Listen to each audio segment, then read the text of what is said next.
you for logging on to the Voice Sports Network for this broadcast of high school sports. We encourage you to go to the games and support your area teams. We know you have a choice, and thank you for choosing us. This broadcast wouldn't be possible without the support of the sponsors you hear throughout the game. We encourage you to visit their businesses and use their service as often as possible. Be sure to tell them thanks for their support. Now, sit back and enjoy the game, and be sure to subscribe to our YouTube channel.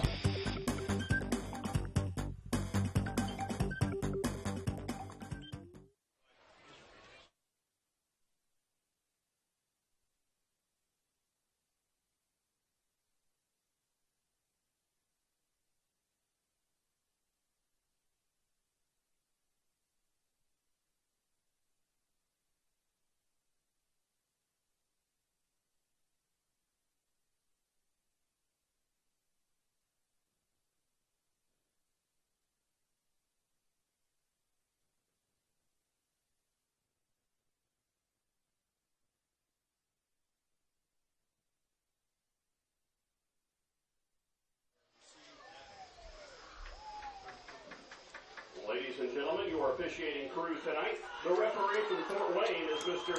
Justin Shippey. Your umpire from Leo, Jeff Meeks.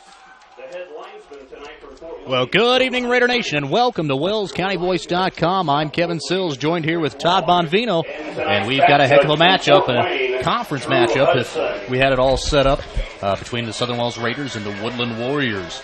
Both squads, I believe, undefeated on this season. And let me check that stat once more. I know the Raiders are. Woodland, yes, they are undefeated on the season. As we're taking a look back at East Side, they won that one 29-12. Prairie Heights, they beat them 63-0. Then they took on Heritage and whipped them up 19-9. And then last week, boy, putting a pounding on Bluffton 57-6. And again, as we take a look at the Southern Wells Raiders on their end of everything, they beat Southwood starting out 26-6, Fremont 49-7, and then a couple 40-point games against Jay County and Park Tudor, defeating those guys as well, 40-26 and 40-28 respectively. So again, tonight, Woodland a 2A squad. And Todd, what was your thoughts last time we watched the Raiders? Well, I tell you, they had a tough battle early on because they went back and forth, made some mistakes. Ball control was an issue, and going into halftime, I believe they were down 12 points, and they ended up running off, I believe, 26 unanswered points. So went in and made some good halftime adjustments, came out and executed their game plan in the second half, and didn't let the mistakes get to them. Showed some poise on that end of things. So it looks like we've got both teams lined up here for kickoff, getting started on time this week. Clock's set at 12, and here we go. Woodland's going to kick it off to the Raiders. Raiders going to return it up right around the 20-yard line.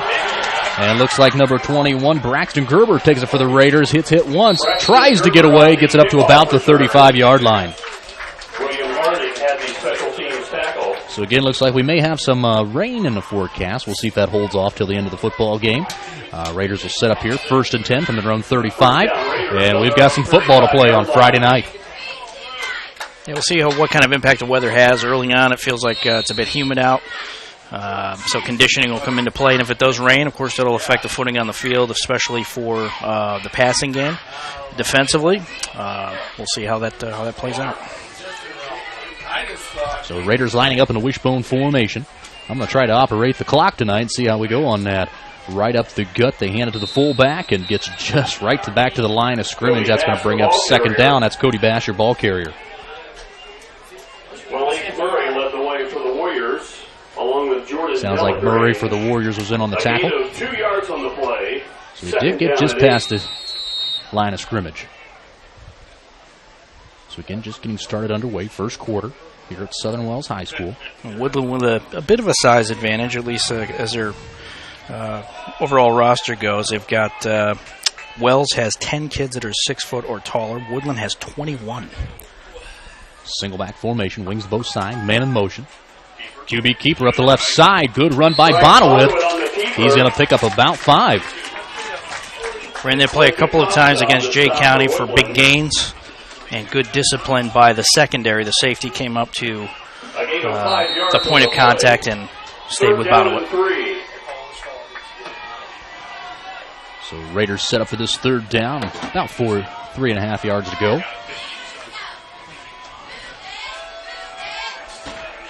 single back formation once again. Kane Moore, the man in the backfield. Man in motion, number 25, Bass. Bonaway going to pitch it out to Bass. He's got some room on the edge. Oh, and he can't get around on it as he's tackled right around the line of scrimmage. And will bring up a fourth down for the Raiders.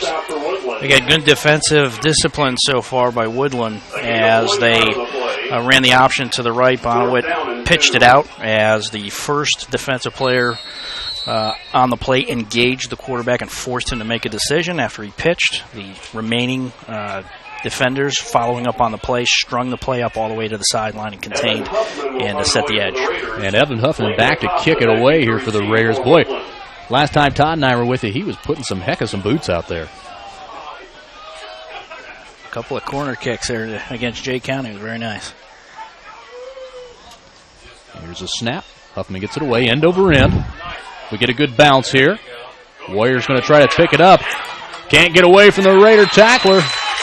That looks like, I believe that was Barkus there in on the tackle. I was surprised the ref didn't call him down because the returner actually took the bouncing end-over-end kick, and when he actually took possession, his knee was on the ground. So Woodlan going to set up here from their own 20-yard line. 19-yard line.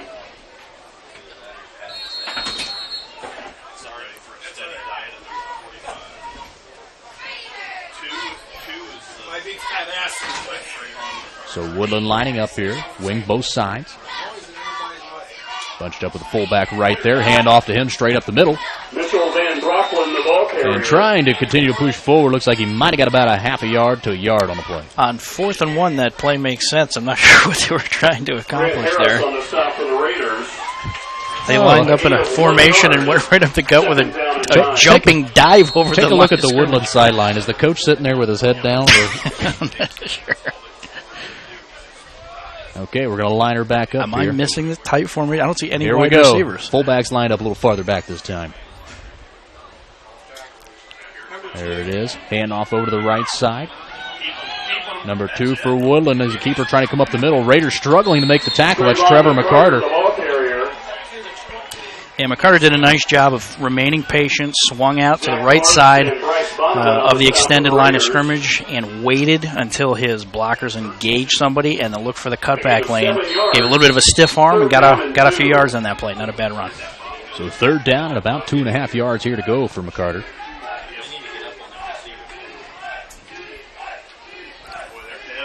Here's a snap.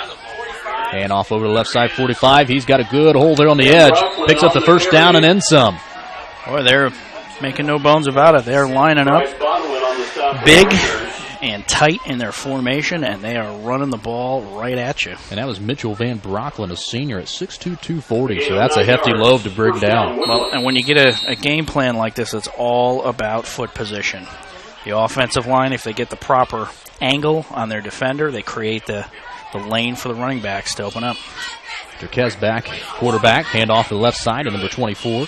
That's Jack Rhodes. Jack Rhodes, the ball carrier. He picks up a nice gain on the play.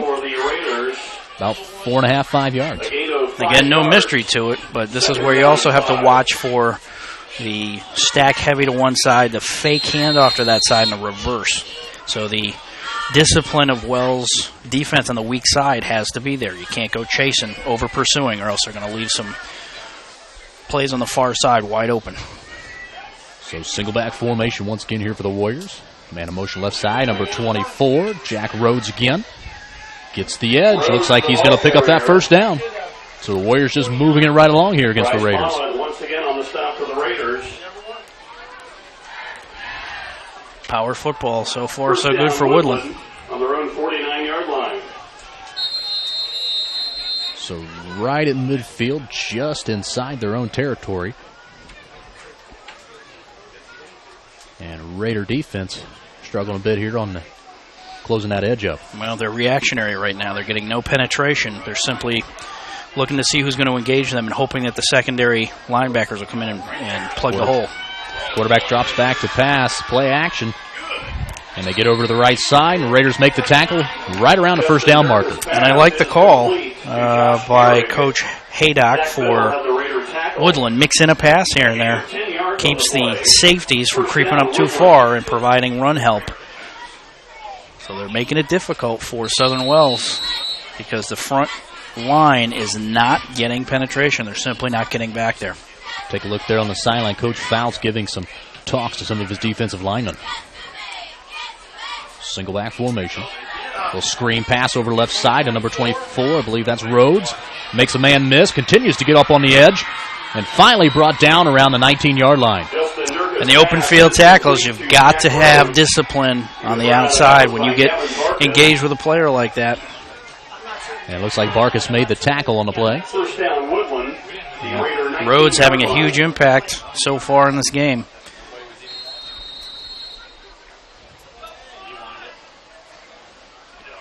Seems slow and methodical, but boy, they've marched right up the field here. And makes your defense tired keeping them out there. Single back formation, twins over to the bottom side of your screen. Here's a snap. Again, screen pass over the right side. Good lead there by Durkes, and that pass is complete. Number 2, Trayvon McCarter. Basically a mirror of the last play. They ran it to the right side, the big open side of the field, and effective again for 7 yards. So they're having their way right now with the Wells defense. So second down, 3 yards to go here. Snap, hand off the left side to the big man, number 45. Raiders trying to take around the legs, and they finally bring him down right around the 1 yard line. Boy, Van Brocklin is a big boy. 6'2", 240-pound senior, and he is carrying the rock. Reminds me of a guy named Mike Allstott back in the day with Tampa Bay. A gain of 10 yards, first and goal, Woodlan. He was from Purdue. I don't know if I could recognize that. Rush right up to the middle again to Van Brocklin. He's going to get the touchdown for the Warriors.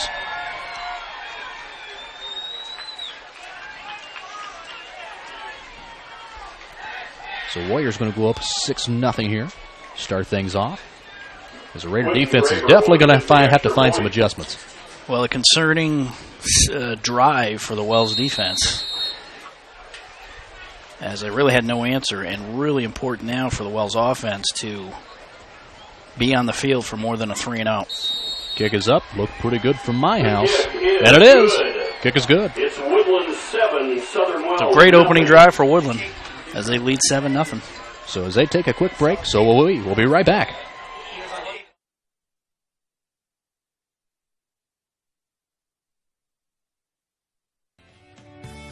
Hyundai Motors is celebrating 40 years of serving Wells County and the surrounding area with an outstanding selection of low-mileage cars, trucks, and SUVs that are in fantastic condition. And their ASE certified technicians in the service department offer oil changes, brakes, AC tune-ups, as well as a full line of replacement parts and tires, and are the best in customer satisfaction. Visit HyundaiMotors.com to browse their inventory of new and used vehicles.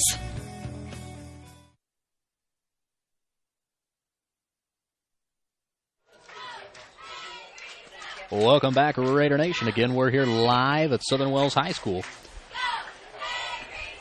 We got about 6:10 here left. Again, I'm kind of trying to keep track of the scoreboard here up on the screen, as you can see, and not quite on the same time. Quentin Graver will kick but we're off pretty for close. Woodland. Pretty good for the first time trying it. Cody Bass back deep to receive. So for Bass is Southern back Wells. deep for the Raiders to receive.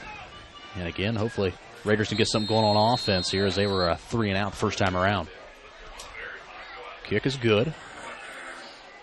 Raiders going to let that roll. He's got to take it out Very now. good kick from deep. And, boy, Raiders going to be deep in their own territory right around the 5-yard line. It was a great kick, and they got a little bit of luck there because it was basically almost a corner kick, and the bounce is what matters. If it kicks off laterally to the side, goes out of bounds, Southern Wells has great field position. If it doesn't, trickles towards the corner, towards the goal line, that really puts the returner in a tough spot, because it's a live ball.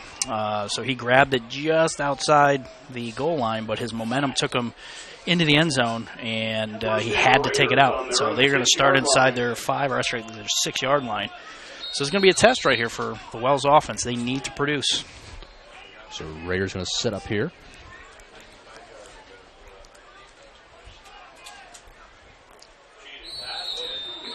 It looks like we're going to have a possible encroachment here. Let's see if there's an offsides. Officials are going to get together and see who moved first. They jumped on the motion, so I think it'll be against Woodlan here. The officials going to congregate and discuss dinner plans for later on tonight. That's right. Who's buying the pizza?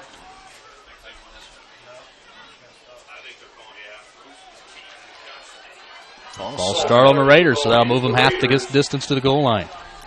Half the distance to the goal. So Raiders got caught cheating on the play there. Well, you can't pull a Jamal Charles here and cough it up deep in your own end. You got to protect the football in this situation. So Raiders set up, man in motion. Quarterback keeper going to get a couple yards on the play.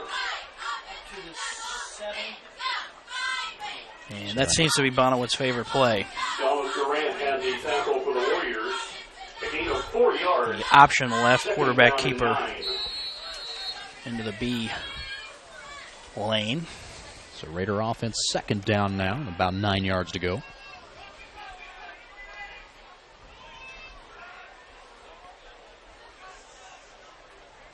Single back formation once again. Wings to both sides. Bonnewood's going to drop back. Trying to hit his guy deep. Throws a bit short. I'll tell you what, good almost defense by the offense of the Raiders. Getting that ball knocked away, number 25 for Southern Wells. Yeah, I'm okay with the call, but it just took too long to develop. It was kind of a wheel route to the left side, and by the time the ball got thrown up, Bonnewood had his eyes on the receiver almost the entire play, and it gave time for the safety, number 22, to come over the top and give help. And Acosta had a shot at an interception, but like you said, the wide receiver went into defensive mode there and knocked it away from the two defenders. If that ball had gone up a little bit quicker and he had separation earlier, that might have worked. 3rd down and 9 for the Raiders. Again, deep in their own territory. Bonnewood, quick screen pass over the right side, trying to make a man miss. And Raiders close to the first down. I believe that was Coleman there on the play. I think he's short, but I'm not sure. See what the officials spotted. It looks like he might have stepped out of bounds there. A gain of 6 yards. 4th down and 3. Yeah, he must have stepped out way before. So it looked like he might have been a few yards closer than that, but he must have stepped out of bounds early. Yeah, this is where your special teams are most valuable. We mentioned some of the kicks in the Jay County game, but this is the type of situation where this becomes so valuable. Good snap. Good kick by Huffman. Excellent kick. Gets it deep as he can. And the Warrior player is met right around midfield. And that's going to be Barkus once again on the play. So good coverage. Acosta with about a 5-yard return or so, but not really a whole lot of room to maneuver after he took possession. Good coverage. So 5:12 here left in the first quarter. Again, Raiders down 7-0. So here's where your coach is on the sideline while your offense is out there. Your coaches are working on adjustments or different things, different looks you're going to give to the offense you've been presented, because right now Woodland's just going to keep throwing their fastball until you prove you can hit it. So the Warriors defense really sticking it to the Raiders here to start things out, holding them to 2 3-and-outs. Reverse here. And Raiders all over it, is back in the backfield. Oh, number 76 for the Raiders. Nick Roberts couldn't bring him down for about a 5-yard loss, and you could see it on his face there with his head down. He knows he had that one. I'm gonna reference a play I had when I played way back, 1985. We're going back to, and I was on defense. I broke through. I was born in '84, folks. That's awesome. I broke through a screen and tackled a kid in the backfield. And what I did was, in my excitement, I picked him up and spun in a circle and slung him down, just like what the defender tried to do there. And when I came off the field, my coaches screamed at me because I didn't use proper technique, and I would have had him dead to rights. And the same thing just happened there. He had him and didn't wrap up by the knees. And off left side to Rose.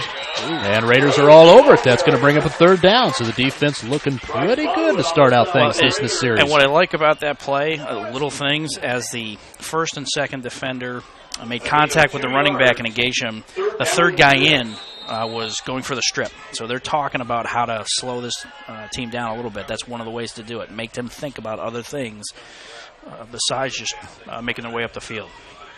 So Raider defense lined up. Lots of guys up on that front line. Hand off over to the right side. And Raiders struggling to bring him down. Looks like they're going to pick up the first down, if not be extremely close to getting it. I think he's short. Yeah, they're calling him short. But Woodlan, no doubt, in 4-down territory with a yard to go here, the way that offense has been rolling. I wouldn't be surprised here if either the big man, Van Brocklin, gets it, or if they just do a quarterback keeper here for the yard. So stacking it up there on the left side, hand it off to Van Brocklin, and he continues to push forward. Raiders had a good stop initially, but he just big guy, tough to bring down. And what you have to do, you got to hit him low. That's another lesson I learned playing as a smaller player. My coaches used to yell at me, you can't tackle bigger guys up high. You're not going to do it. They're going to run you over. So Van Brocklin's very good at protecting the ball. He's got both hands on the ball. He's not moving 100 miles an hour. You've got to go low on him.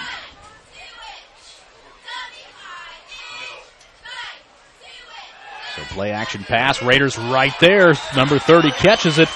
Jeremiah Castle. Nice aggressive attack there by Bonowit. So Bonowit reading that play all the way. And keeping it from being a big play. So really, Woodlan has not really gone vertical so far. They're using more of a lateral passing game out into the flat, trying to create some open space in hopes that they can get a block or two and have a guy hit a seam. And I'll tell you what, Raider secondary are looking much better this week than what we saw initially against Jay County. Yep. Single back formation. That's Van Brocklin. They're going to hand it off to him. Tackle almost made in the backfield, but the Raider player couldn't bring him down. And I believe that was Nick Roberts again. Zach Parks along with Braxton Gerber on the stop for the Raiders. So third down, about 4 yards to go here. Well, 3.5. Nick Roberts a little bit shaken up on the left side, but he's waving off the coaches. I think he might have hurt his elbow. I think maybe he jammed that finger a little bit trying to make a tackle on the Van Brocklin.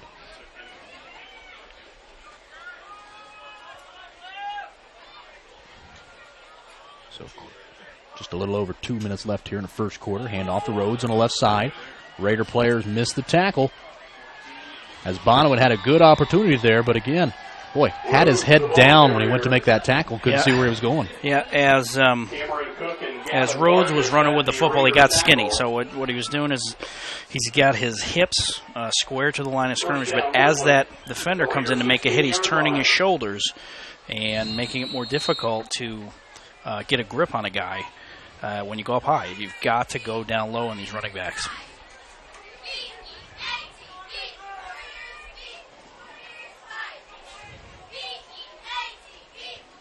Single back formation. Van Brocklin again, the only man back here. Durkis gets a snap, hands it off Van Brocklin. Right there, the Raider players. An excellent tackle that time. I believe Barkus was in on the play. So good form tackling right there by Gavin Barkus. Well, Barkus, one of their leaders. No gain on the play. Second down and 10.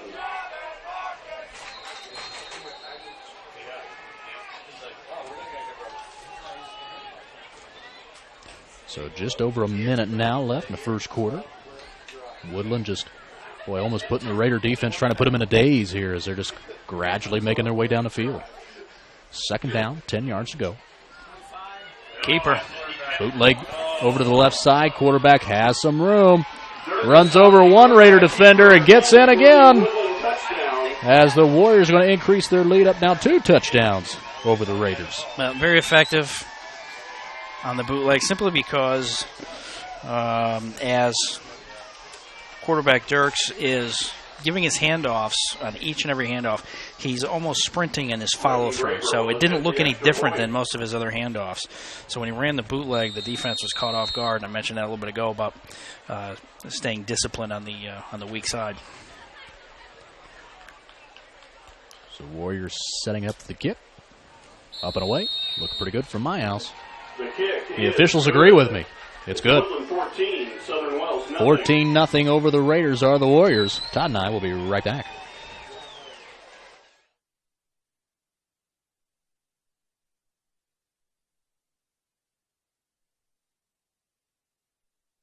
Costly misconceptions about collision repair. Brought to you by Lauren's Body Shop. The insurance company is responsible for selecting the shop to repair your vehicle. False. Insurance agents and adjusters have no authority in telling you where to have your vehicle repaired. It's your investment and responsibility to select a competent collision repair facility. In business since 1951, Lauren's Body Shop on East Dustman Road specializes in insurance collision repair, offers free estimates, and an outstanding limited lifetime warranty. Visit laurensbodyshop.com.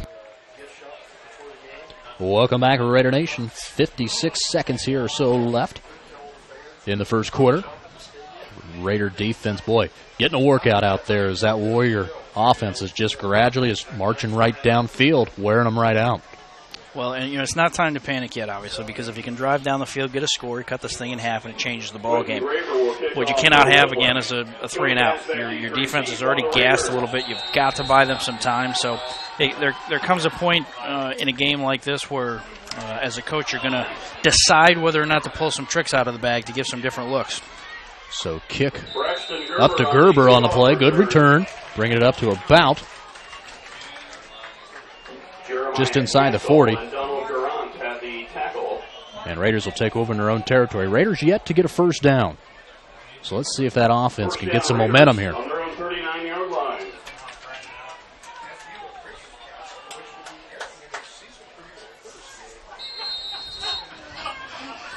So Raider offense set to roll now. Wishbone formation. Single receiver down low. Hand off over to the left side. Can't tell if that was Barkus. Yep, it was Barkus with the ball carry on the play. And Don Garant of Woodlan with the initial hit at the knees, at the ankles of the runner, which made him stop his momentum, kind of hop over him.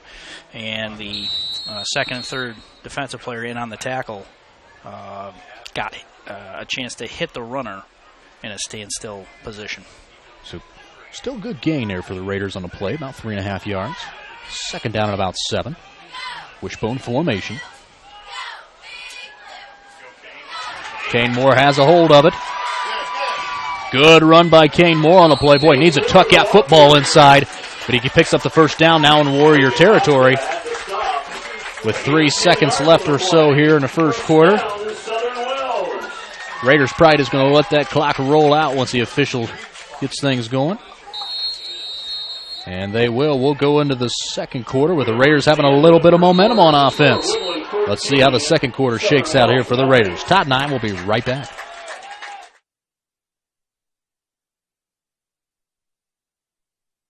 Bluffton Plumbing, Heating, and Electric strives to be your total service provider. Their licensed technicians can handle all of your electrical, plumbing, heating, and cooling needs, and now offers duct cleaning. No job is too small or too large for their service professionals. From electrical repairs, water heater replacements, sewer and drain cleaning, well repair, and remodel jobs. Bluffton Plumbing, Heating, and Electric, located behind Lowe's on Commerce Drive in Bluffton, 888-824-3332. That's 824-3332.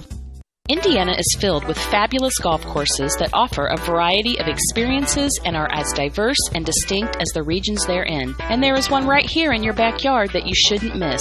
Green Valley Golf Club, located at 2635 East, 150 North in Bluffton. You deserve a little time on the greens, so book your tee time, brush off your spikes, and get ready to play. Green Valley Golf Club, located at 2635 East, 150 North in Bluffton, just east of the Stone Quarry.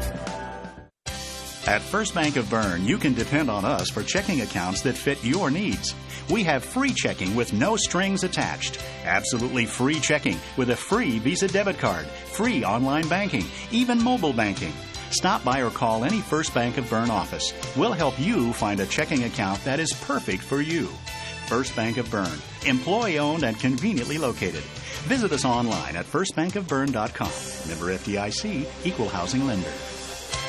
Welcome back to Raider Nation. Start of the second quarter here. Raiders get some momentum going on offense. Let's see if they can keep it rolling. Single back formation, man in motion. Handoff straight up the middle. And I believe that was Kane Moore in the ball carry on the play. Looks like he maybe have got a yard and a half on the play. Yeah, had a nice run last time to get the first down. And being on the left hash here, I think what they're going to try to do is work the ball to the open side, the big side of the field to their right. Try and spread things out a little bit and get a cutback lane. So again, Raiders down 14-0 up on the scoreboard. I know this game isn't brought to you by EA Sports. I got a nifty little Madden 2015 logo up there. Hope you guys are enjoying that. Is that copyrighted? Getting high end around here. Is that copyrighted? Single back formation, hand off to the left side once again. That was Moore again. Boy, Malik Murray, 285-pound junior, 6'2". Brick wall. 3rd down and 7. Defensive tackle, just a big boy. 3rd down and about 6.5 yards here to go for the Raiders. Are inside Woodland territory, picking up their first down there in the first quarter at the end. It's a big play here. 3rd down conversion. They need it.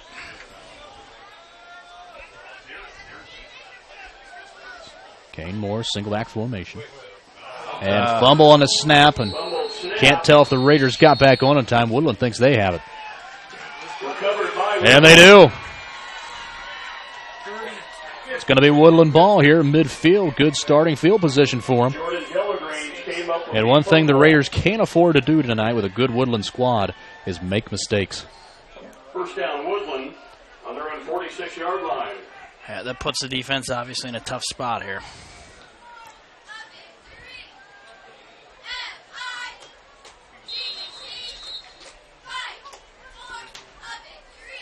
So again, just getting started here in the second quarter. Raiders had some good things working for them at the end of the first.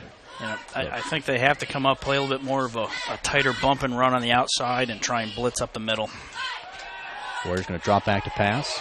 Tries to hit number 2 deep. Boy, beautiful pass that time by Woodland's Durkis to McCarter. Boy, excellent catch. Hits him right in stride, and another touchdown for the Warriors. And hadn't gone vertical the entire game. And on the snap, the cornerback had given about 7 or 8 yard cushion and began to backpedal, and the speed of McCarter just too much. Perfect pass. And McCarter, excellent job there going and getting that football, because at first you kind of looked like you think it might be overthrown, and he hit the afterburners and went after it. The kick is blocked on the play, so it will remain 20-0. Favor the Warriors. So again, we saw the Raiders against Jay County. They were in some trouble early in the game, came back, put a couple touchdowns on the board. Next thing you know, winning the football game. Yeah, they struggled in the first half there, went into halftime down and came out punching, and they never looked back. I don't know if they'll find the same success against this Woodland team. They're pretty talented. But what you've got to do is get that first score, get some momentum, and change things, the direction of things here, because can't afford a whole lot more. So Warriors set to kick the ball off.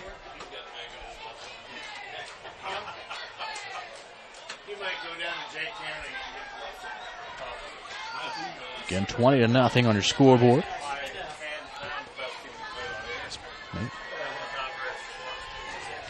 So Raiders set up here to return.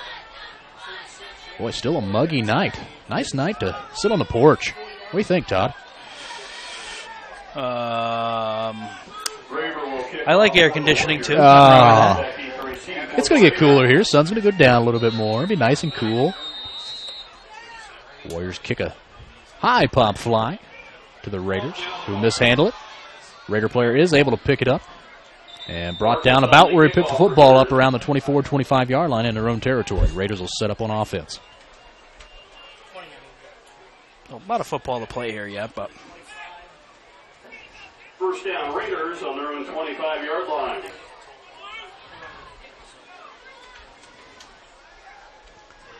So first down for the Raiders. Again, offense started to get a little momentum going there at the end of the first, but then had a big botch snap there. Yeah, you don't need a quick, deep strike here. You need a slow, methodical drive, wear their defense out a little bit, give your defense a rest, and gain some confidence on the ground, which is your bread and butter. So single back formation. Man in motion. Pitch over to the right side. It's Cody Bass on a play. Picks up about 3. And again, Acosta, first guy in on the play, goes low for Woodlan almost every time.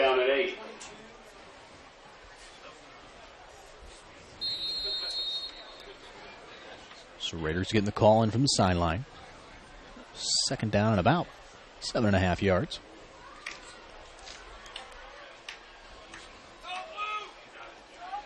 Raiders lining up in wishbone.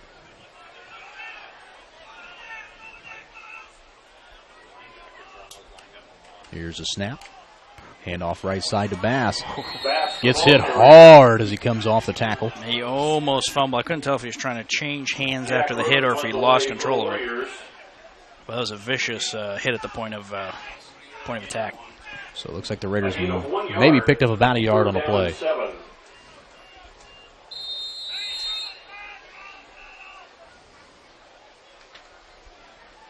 So Raider offense, again, another third down and long for him. So Woodlan doing an excellent job on the defensive side of the football.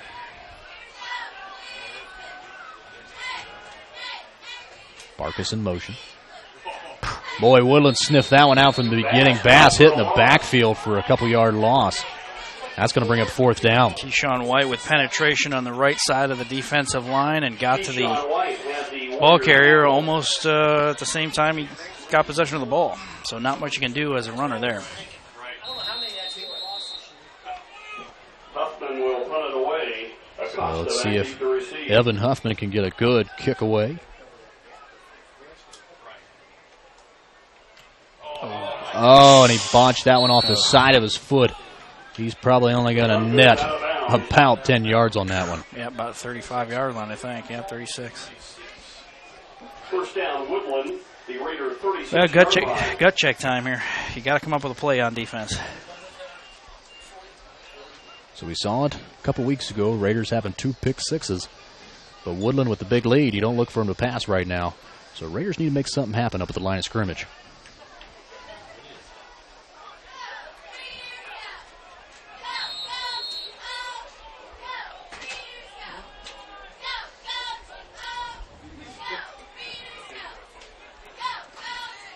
So Warriors going to, looks like more of a spread formation.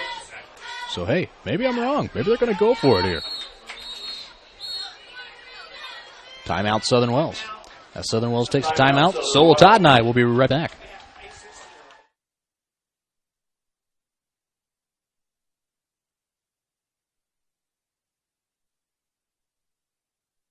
Live life to the fullest at Adams Woodcrest Villas and Apartments. Make new friends and take part in educational, inspirational, and just plain fun activities. Enjoy the best in maintenance-free independent living. Enjoy life at Adams Woodcrest Villas and Apartments in Decatur.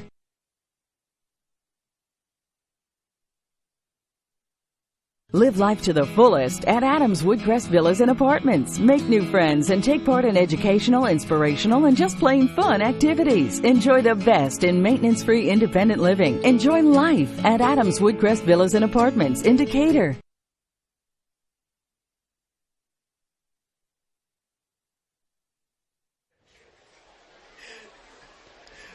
Well, welcome back, Raider Nation. Again, you're listening to WellsCountyVoice.com, and hope you're enjoying our broadcast now on YouTube.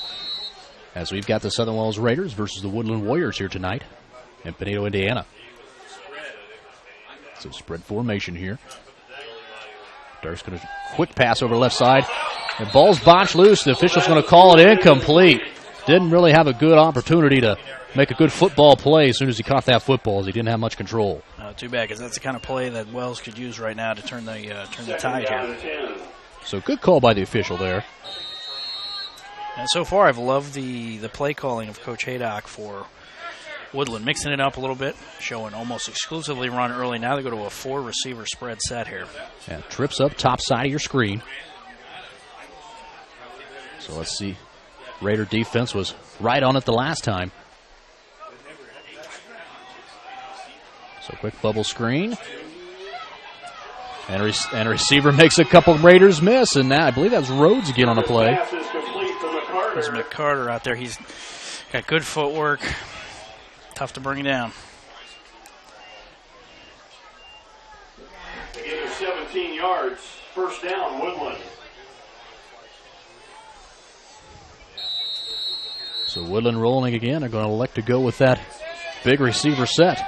See if they run the same mirror play that they did last time. They went with the same set, and they do. The Raiders playing that zone coverage. And right there is number 14 for Southern Wells, Cameron Cook.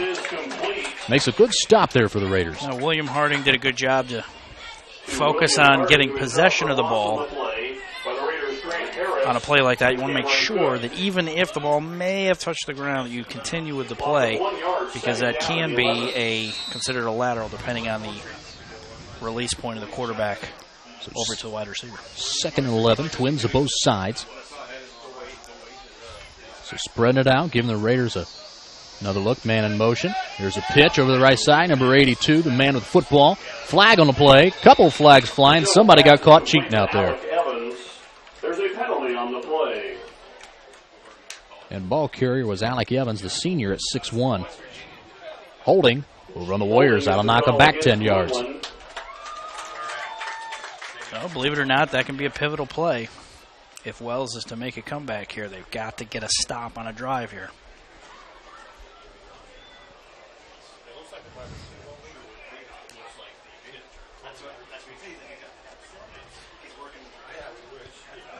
The official getting the penalty call. Mark it off. So 2nd down, about 20 yards to go now. So Raider defense getting done what they needed to do. See if they go back to their bread and butter, get into their tight run formation. And you're right. Single back formation. Looks like Van Bronklin back there again. Quarterback drops back. Play action. Goes up the middle. And number 24, Rhodes, is right there as Gerber was not ready there. Play action worked to perfection as the Raiders were looking for it. Love the call. You come out and show run like you did early in the game, and you catch the cornerback or safety on a double move up the field, and the quarterback puts it up for a wide open receiver who really didn't have a defender anywhere near him. Raiders playing run the whole way and got caught.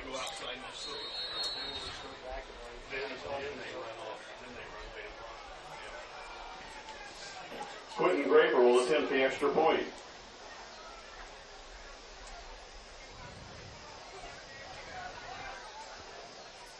So number 99 for the Warriors, that's Quentin Graber. Got a pretty good leg. Oh, fake. Fake, go for the Dextra 2. Raiders weren't ready for it. And they'll get that even 28-0. Up on the scoreboard as they take a timeout here to get ready to kick one off. Todd and I will as well. We'll be right back.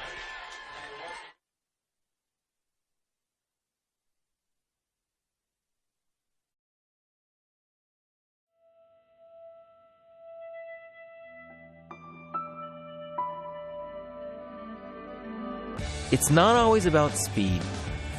It's not always about sponsors. It's not always about glamour. It's about getting the job done right. No matter what you have to push, pull, or move, New Holland and your local dealers are ready to help you finish like a champion. New Holland.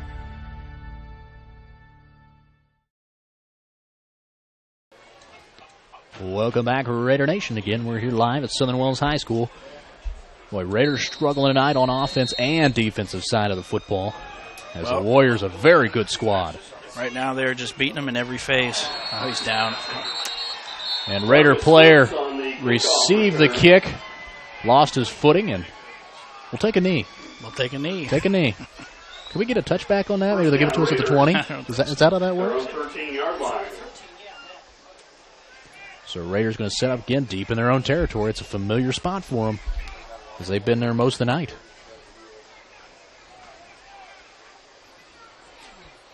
So ball inside the 15-yard line.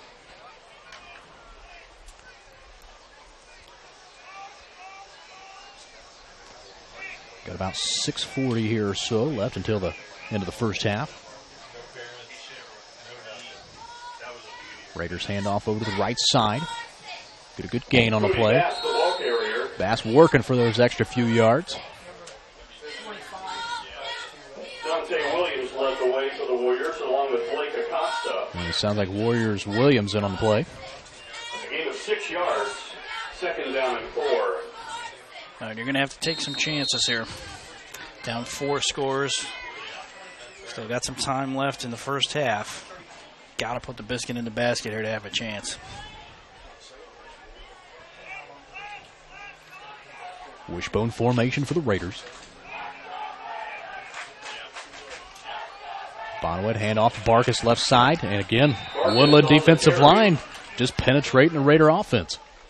Yeah, Barkus had almost no shot on that. Got the handoff, and a step later there was a guy diving at his knees.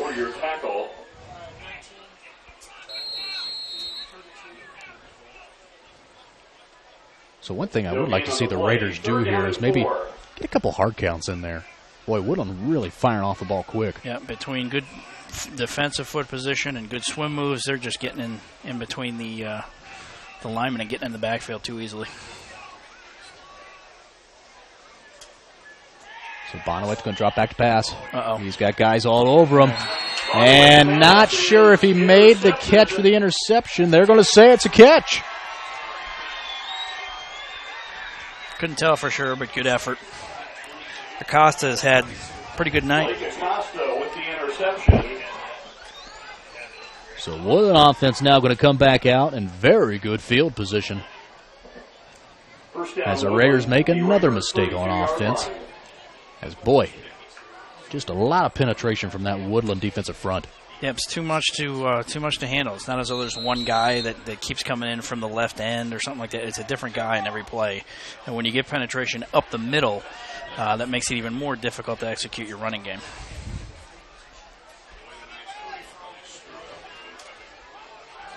Durgas drops back to throw. Has a man on a corner route. Durgas' pass is incomplete. An intended receiver was number 88, Josh Garrett. Intended receiver. 2nd down and 10. And if I'm Woodland here, I'm going to run the ball most of the way, burn this clock out, and give Wells no chance to score. So cornerbacks, you have to try and jump some routes.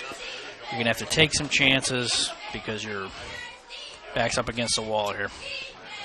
Man in motion's McCarter. He's got some speed there on the edge. Looks like he's going to pick up the first down. Trayvon McCarter, the ball carrier. He was pushed out on the play by Bryce Bonowit. A good combination of power and agility. You got power A gain of 9 yards. with Van Brocklin, and then McCarter as almost like a 3rd down back with great cutbacks and speed. That's tough to defend. So 3rd down and about 1, so just getting short of that first down. It looks like there was a miscommunication on the sideline for the Warriors. They wasn't too sure who was supposed to be in and who was supposed to be out. So timeout Woodland. Todd and I will take a quick one. We'll be right back.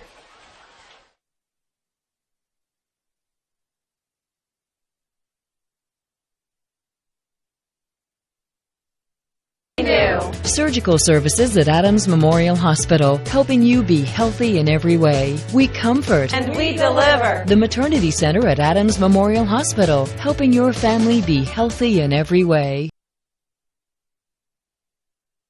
We listen.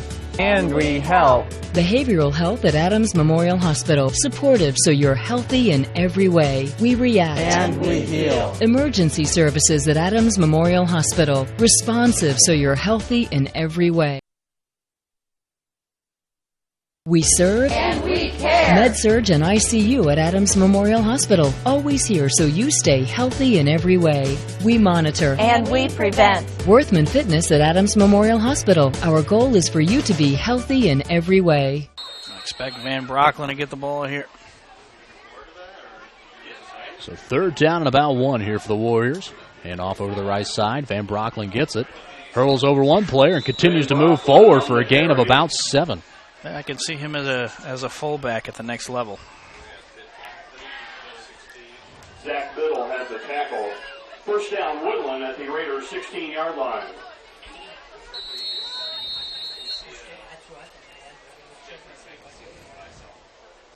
So closing in on the half now. 28-0 again in favor of Woodlan.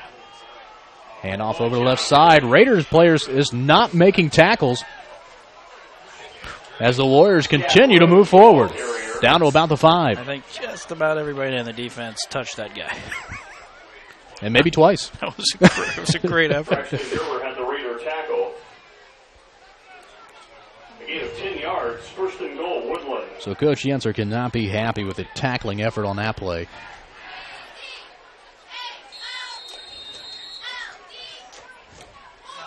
Single back formation. Durkis man under center. Hand off. Nope. He's going to keep it. And good block up in the air that time by number 51 for the Raiders. And that was Barkell on the play.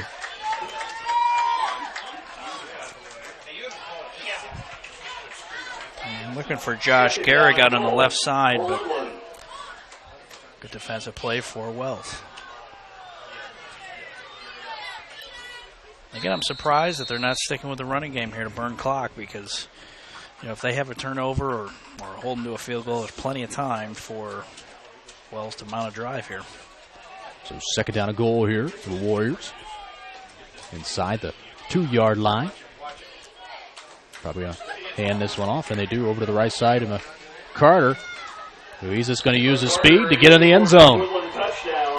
Great job following his blocks. Got strung out to the right side, and as his lead blocker cut up field, he grabbed his jersey and followed right behind him. So Woodland now sitting up 34-0 over the Raiders. Quentin Graber will attempt the extra point. As you know, that defense has to be tired.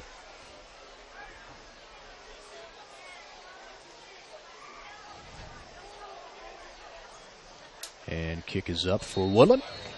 And a heavy one high in the air, and it's good. Woodland 35, Southern Wells nothing. Todd and I will be right back.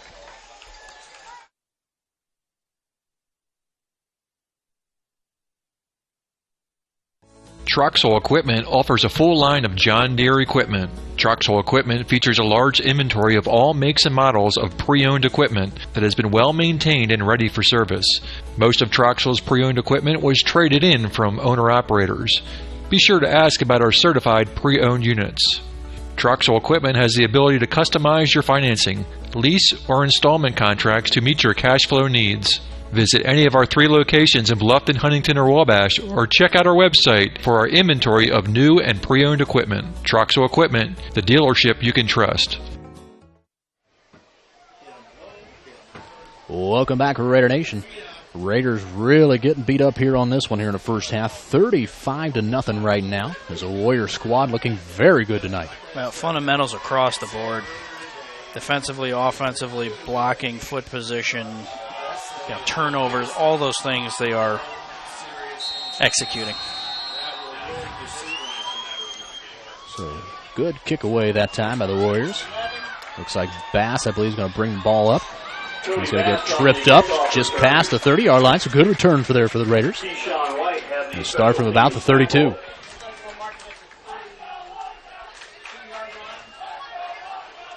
First down, Raiders on their own 33-yard line.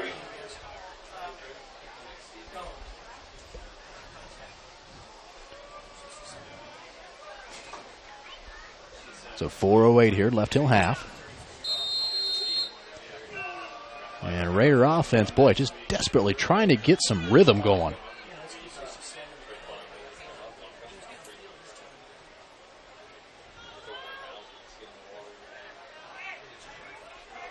Single back formation, Kane Moore, fullback in the backfield.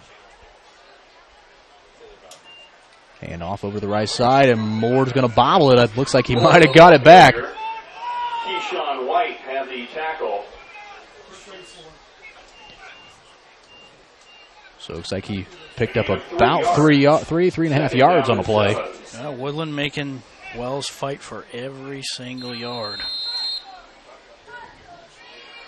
And Woodlan on defense, in a situation like this, you can take chances all day. You can go for just a strip.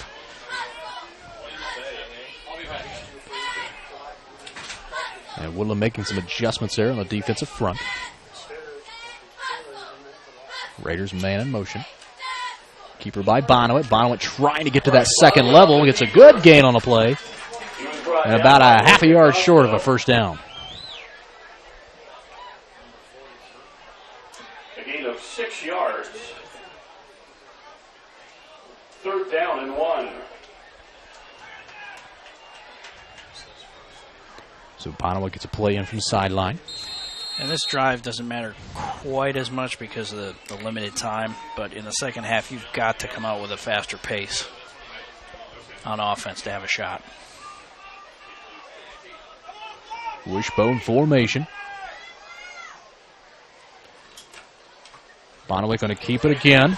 Looking for a hole to run through. Picks up the first down around 47-yard line. One of the things, or one of the ways, when a defensive line is effective against you and getting penetration, doing all those things, is to go almost into a no-huddle because it doesn't give them time to rest.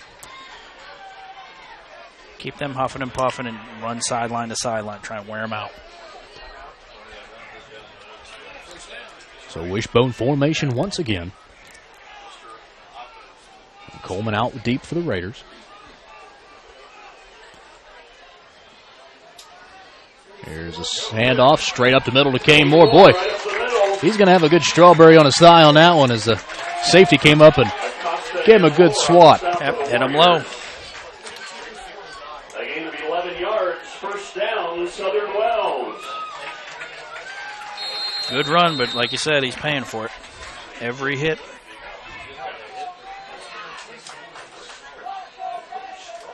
Handoff over the left side. Bark is going to get a good gap over there. A little bit quicker pace here. They're starting to move. Very close to the first down marker. Just under 2 minutes now. Officials going to take a closer look here. As the Warriors defensive coach, boy, he's probably a little upset with his players after what he's seeing happen with the Raiders. But hey, Raiders just executing now. So tonight is homecoming night for Raider fans. We'll try to keep the festivities alive down there. Hopefully Dylan up top will have that camera focused down on there so you can see who wins that homecoming crown. And maybe we'll let the microphones turn up, and as you can listen to Michael Town there at halftime as he broadcasts who the homecoming court is. Everyone can enjoy that while we get some halftime thoughts to you. Todd, what's your thoughts on your Patriots? How are they doing? So far, so good. We've got a tough matchup coming against the toe-suckling loudmouth from New York named Rex Ryan. As he Bills look pretty good. Takes on a new endeavor. Yeah, they always look good on defense, and they always have no quarterback. And we'll see. We're not the Colts. Maybe they'll take Jay Cutler off our hands. Oh, we got pass over the right side. Coleman right there. Pushes himself to the inside. Touchdown, Raiders! And for the first time tonight, Wells goes vertical and caught the safety out of position. And a good pass by Bonowit and good follow-through by the receiver to punch it into the end zone. So let's see what the Raiders decide to do here. Looks like they're probably going to go for 2. As kicking game a bit inconsistent for them, but let's see. Nope, they're going to go ahead and get that extra point. So Coleman going to set up.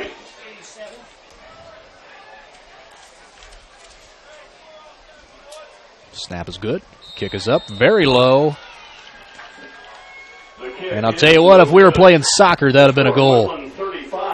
But unfortunately, we're playing the other type of football. So Raiders still down 35-6. We'll do a quick break, and Todd and I will be right back.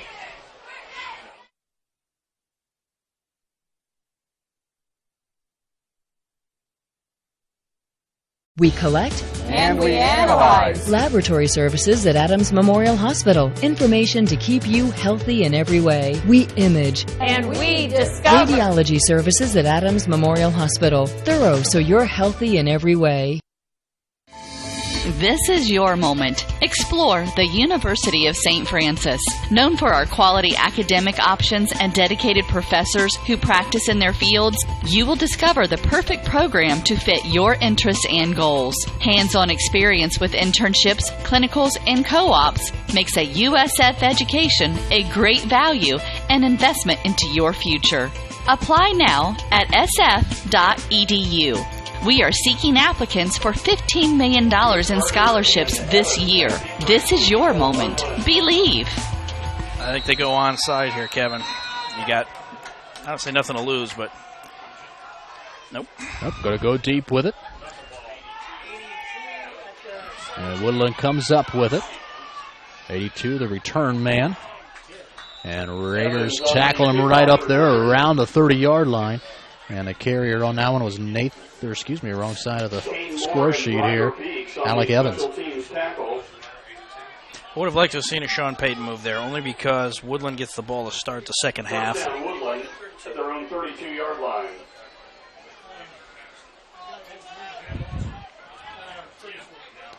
And it's one of those things, you don't know how much the Raiders actually practice that onside kick in practice. Yep.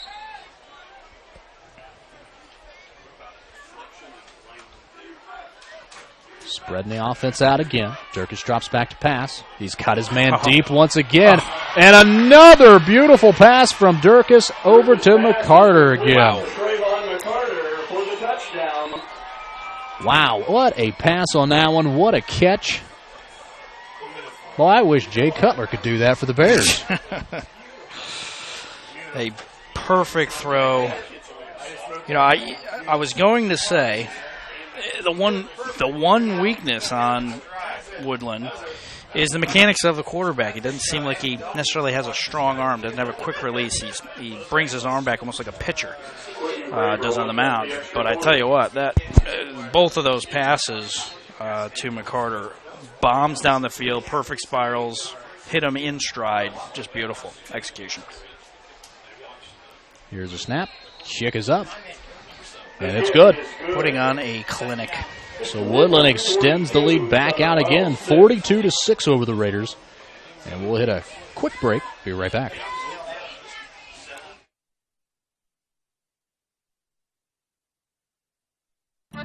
Pizza Hut is changing the way you think about pizza with their Flavor of Now menu. With over 2 billion combinations of new ingredients, crusts, and sauces, you can customize your pizza and take it where pizza has never gone before. But don't stress, all the old-time favorites are still available. At Pizza Hut, it's everything you've always loved about pizza and more. Order online now at pizzahut.com or download our mobile app, Pizza Hut Flavor of Now menu at your local Pizza Hut in Bluffton. Welcome back to Raider Nation. Woodland set to kick it away here, as they're feeling pretty good about themselves, up 42-6. And good kick away there at that time by the Warriors. Raiders bobble it once again.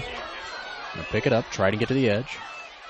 Raider ball carrier cuts it up to about the 26-yard line. Or excuse me, 23-yard line.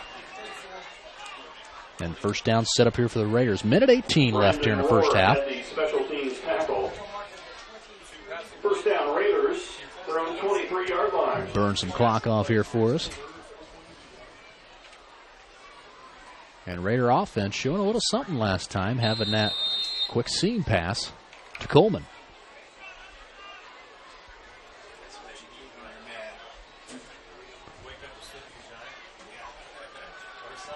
Single back formation for the Raiders.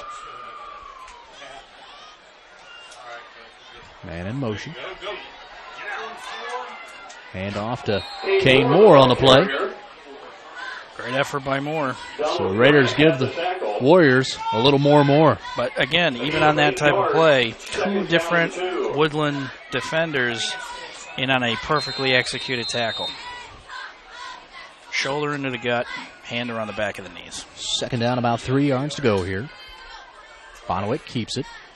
Cuts up the middle, tries to find a hole, picks up the first down.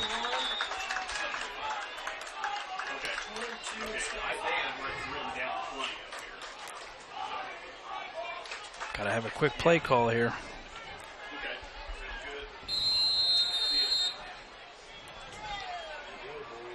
So Raiders look to be First down, Raiders. single back once again. 41-yard line. 37 seconds here. And off right side to Moore. He's hit hard, stays up, picks up about 3 yards. And it looks like a Warrior player is slow to get up, but makes it up. Timeout for the Raiders with about 30 seconds left. So, Todd, you got 30 seconds left here. Raiders are starting to drive. You're still in your own territory, yet right around the 45. I'm pulling the what they did against Shea County. I'm pulling the bootleg out to the left and then chuck it deep on the post pattern. You got to try and throw the ball. If you got 30 seconds left, you can't run the ball anymore. So we get 42-6 on your scoreboard. It is going to be just the first half. And one thing you got to think, and Todd brought it up a moment ago, coming into the second half here, Raiders going to be kicking the ball away. You go for that onside kick and try to get something rolling there in the second half. So we'll see if that's what they come out with at halftime. Got to think about it, yep.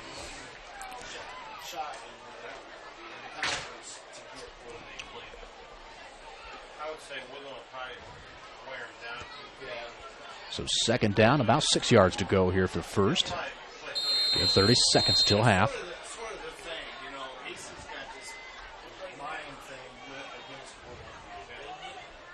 Raiders with a couple receivers out there. They hand it off to Moore. He gives it run out of bounds, and he stays inside. Oh, not sure quite what he was thinking on that one, as that clock's going to continue to roll, but they will have to move the chains of first down, so Raiders get a little bit of a break there. Well, the Woodlan's got a little bit of a beef there, because I don't know if the clock was rolling as quickly as they expected. Handoff again, and Raiders need to call a timeout here.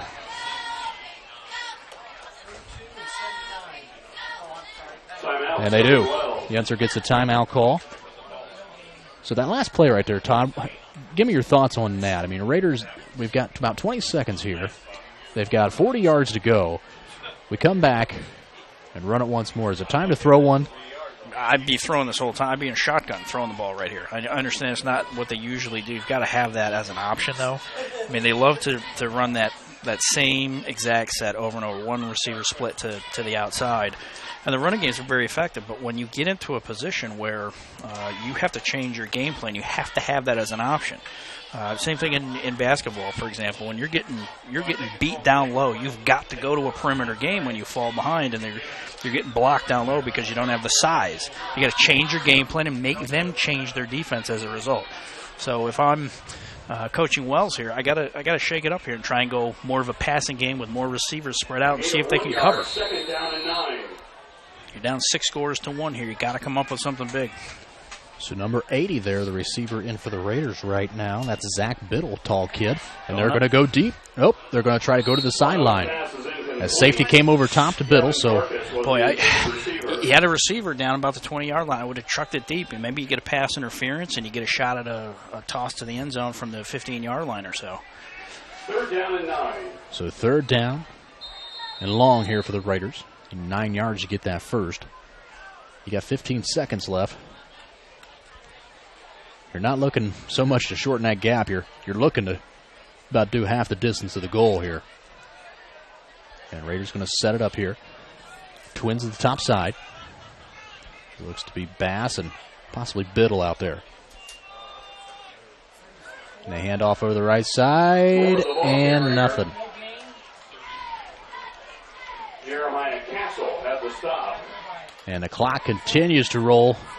The Raiders just going to let it roll. Boy, not understanding quite a lot of that play calling right there at the end of the first half. Sorry, I don't either. You're down 6-1. You've got to take chances. You've got to come outside your comfort zone and give something a shot. So 42-6 going into half here. We'll take a quick commercial break, and Todd and I will be right back.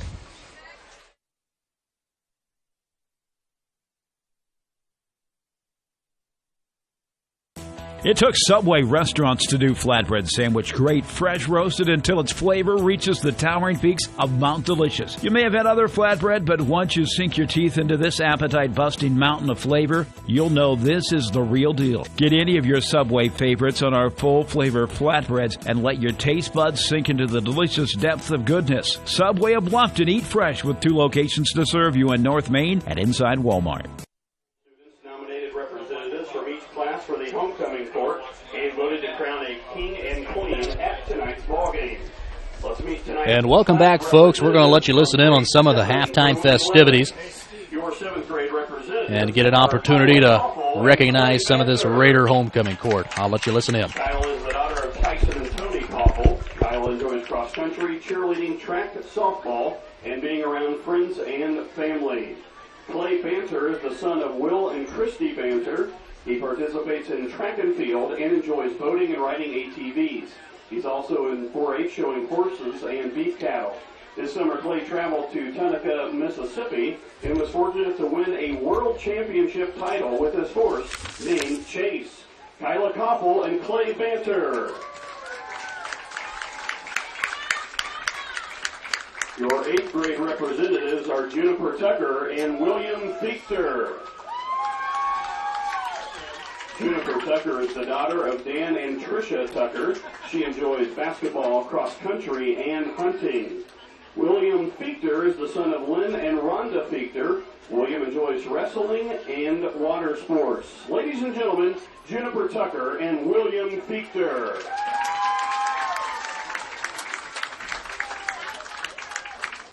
Your freshman representatives are Megan Gerhardt and Caleb Pugh.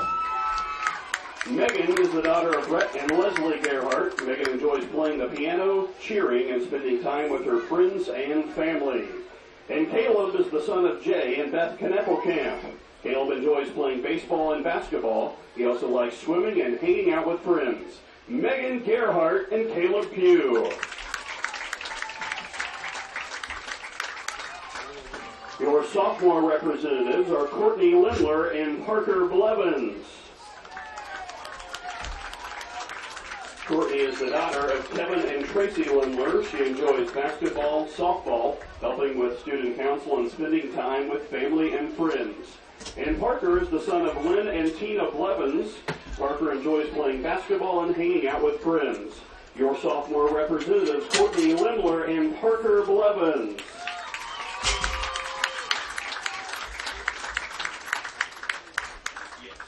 Your junior representatives are Tori Fate and Evan Huffman.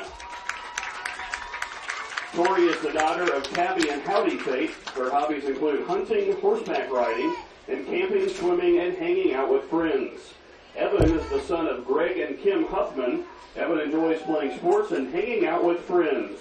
Your junior representatives, Tori Fate and Evan Huffman. Ladies and gentlemen, a huge round of applause for your 2015 Southern Wells Homecoming Class representatives. And now for your Southern Wells Senior Homecoming Court. Our first couple is Alexis Collins and Grant Harris. Alexis is the daughter of Robin and Eugene Collins. Her hobbies mostly include volleyball and also 4-H. She's participated in volleyball, basketball, and softball. She's a member of Student Council, Sunshine, and National Honor Society. She plans to play volleyball in college, but she is still undecided on her major. Her favorite memory is when Sydney Jones was running down the locker room and completely wiped out. Alexis Collins. And tonight she's being escorted by Mr. Grant Harris. He's the son of Scott and Angie Harris. He's participated in track, football, and basketball. Grant enjoys sports and eating out with the quad. His future plans include throwing discus and shot put at Indiana State next year. His favorite memory is getting his first state medal his sophomore year at Bloomington. Alexis Collins and Grant Harris. Our next couple is Bryce Bonowit and Megan Fichter. Megan is the daughter of Lynn and Rhonda Fichter. Megan enjoys singing, youth group activities, horseback riding, and time on the lake. She participates in volleyball, Sunshine Society, Student Council, Biology Club, and NHS. Megan plans on attending IPSW after high school and is looking to pursue a degree somewhere in the medical field. Her favorite high school memories were made on the senior trip, especially while whitewater rafting, ziplining, and smoking the guys in volleyball. Tonight, Megan is being escorted by Mr. Bryce Bonowitz. He is the son of Randy and Teresa Bonowitz. His hobbies are golfing, shredding the piano, and doing stupid things with his friends. Bryce plays football, basketball, and track. His favorite high school memory was when Grant Harris danced to Sexy and You Know It in a Speedo, or when they hit dead mice in TC's truck. Megan Fichter and Bryce Bonowitz. Wow. Your next couple is Sammy Jones and Gavin Barkas. Sydney is the daughter of Andy and Julie Jones. Her hobbies are volleyball, basketball, and softball. She also participates in Student Council, Biology Club, and National Honor Society. In her free time, she enjoys spending time with her friends and family. Sydney plans on attending college and is currently exploring her options in the medical field. Sydney's favorite memory is going on senior trip and growing closer with her classmates. Sydney Jones. She is being escorted tonight by Mr. Gavin Barkas. Gavin is the son of David and Nikki Barkas. His hobbies include sports, doing stuff with friends, and church. Gavin is involved in football and basketball. His favorite high school memory is playing hacky sack every day at lunch, especially earlier this week when he accidentally kicked his shoe off and put a hole in the ceiling. Gavin Barkas and Sydney Jones. And our last couple is Hunter Schreiber and Chloe Maddox. Chloe is the daughter of Mitch and Holly Maddox. She has participated in cross-country, track, cheerleading, student council, FCCLA, Sunshine Society, and Biology Club. Chloe is also a dedicated participant in campus life. Outside of school, she is a part of a dance company in Marion called Signature Dance, where she participates and competes in a variety of different dance styles. Chloe is currently undecided on a college or major. Her favorite high school memories include winning the cross-country ACAC championship with her team her freshman year and getting to go on senior trip with her fellow classmates. Chloe Maddox. And she is being escorted tonight by Mr. Hunter Schreiber. Hunter is the son of Jeff Schreiber and Christy Summers. His hobbies are sports and hanging out with friends. Hunter plays basketball and football. His favorite high school memory is English 11 last year when the whole class picked on Coach Berman. Hunter Schreiber and Chloe Maddox. Raider fans, give it up to your 2015 senior homecoming court. And here to crown a new homecoming king and queen is last year's king, Drew Rockwell, and last year's queen, Shelby Skidmore. The Rock is the son of Todd and Diane Rockwell and David and Christina Neville. He is going for health studies with a minor in sports medicine at Purdue North Central, Indiana. And Shelby is the daughter of Dr. Milas and Dr. Lori Skidmore. She is going to Purdue University for biomedical engineering. And now, the time that you've all waited for, we are pleased to announce your Southern Wells 2015 Homecoming King is Mr. Bryce Bonowitz.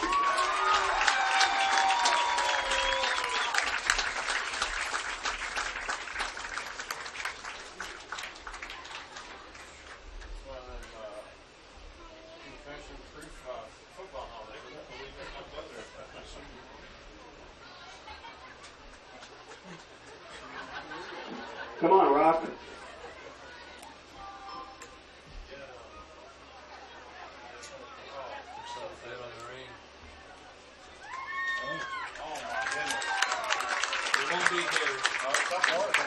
And your 2015 Southern Wells Homecoming Queen is Megan Fichter.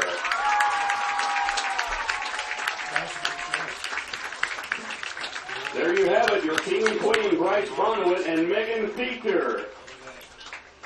Give your homecoming court another huge round of applause.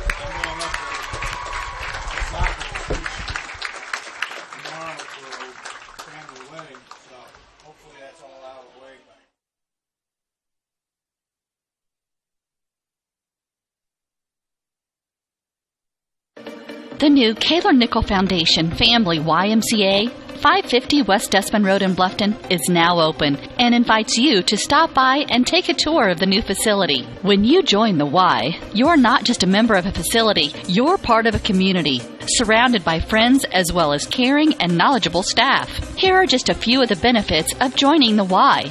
Unlimited participation in group exercise classes, free childcare while you work out, and free private health and wellness consultations. You don't want to miss out on all your local YMCA has to offer. To learn more, visit fwymca.org.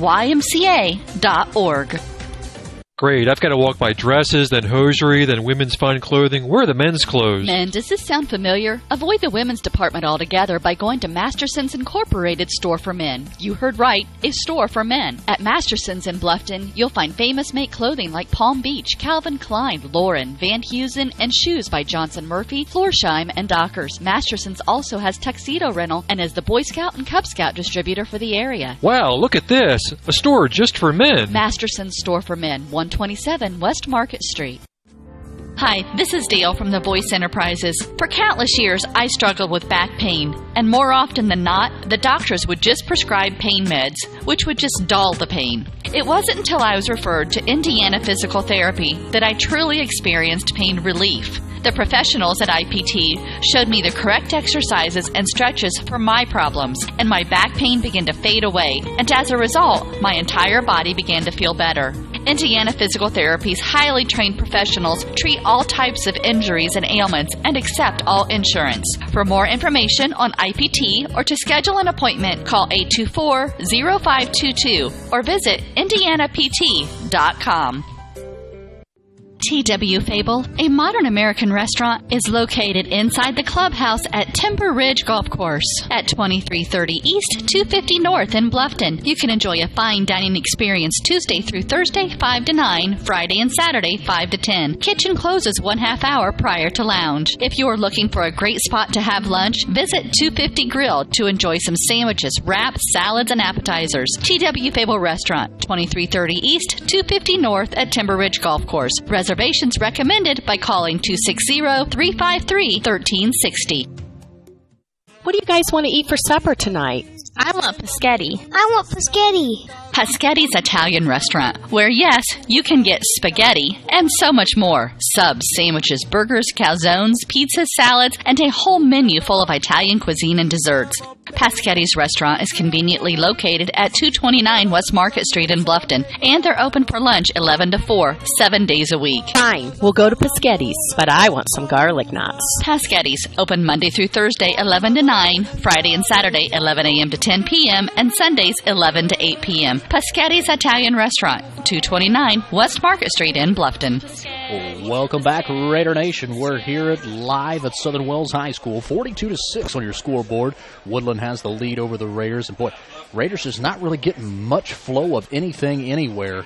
As soon as they get something going on offense, except for that one opportunity they had when they put that 6 points on the board, they were able to drive it down the field. But boy, as soon as they get something going, it's like a mistake just happens to them.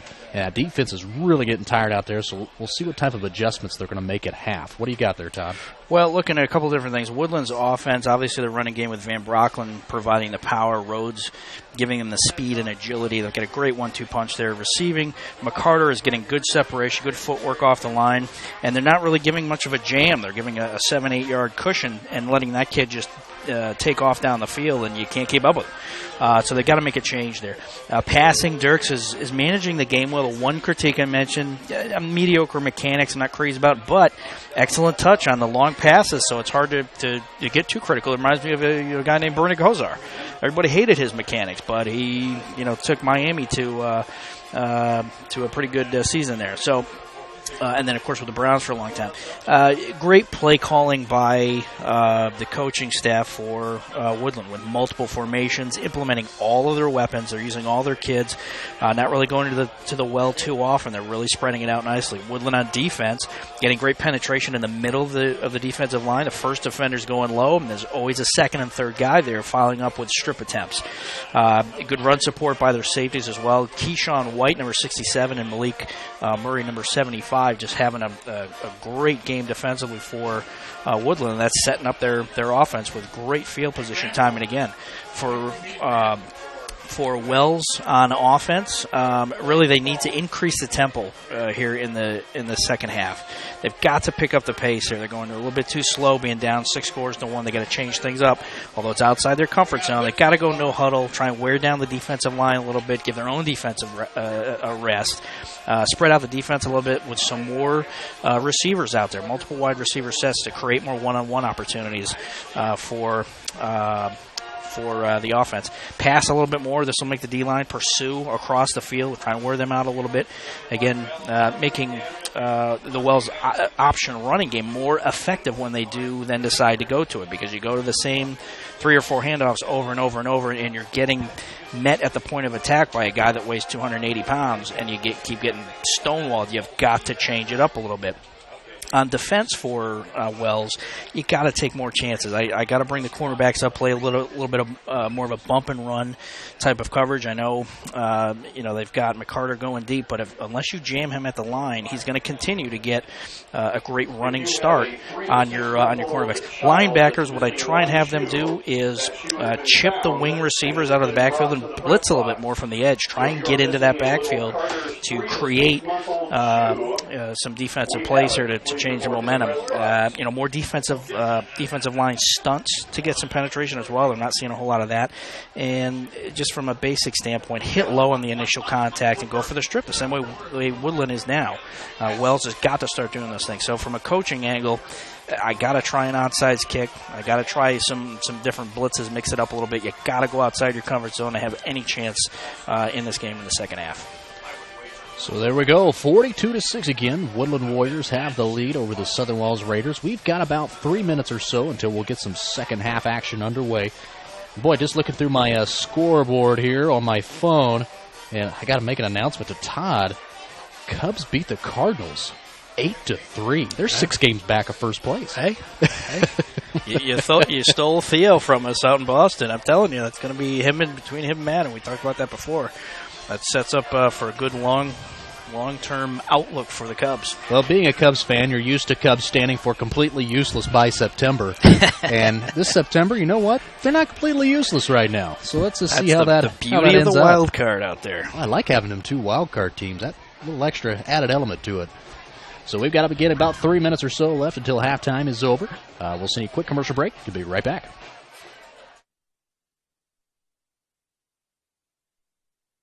At First Bank of Bern, you can depend on us to make personal banking easy. That's right, easy. With free online banking, a free bill pay service, a free Visa check card, free mobile banking, and, of course, convenient locations and ATMs. Actually, our employee-owned community bank has been making life easier for our customers since 1891. It's what generations of folks have come to expect. For personal banking, you can depend on us to make it easy. First Bank of Bern. Bern, Bluffton, Decatur, Kokomo, Peru, Portland, and Van Wert. Member FDIC, Equal Housing Lender.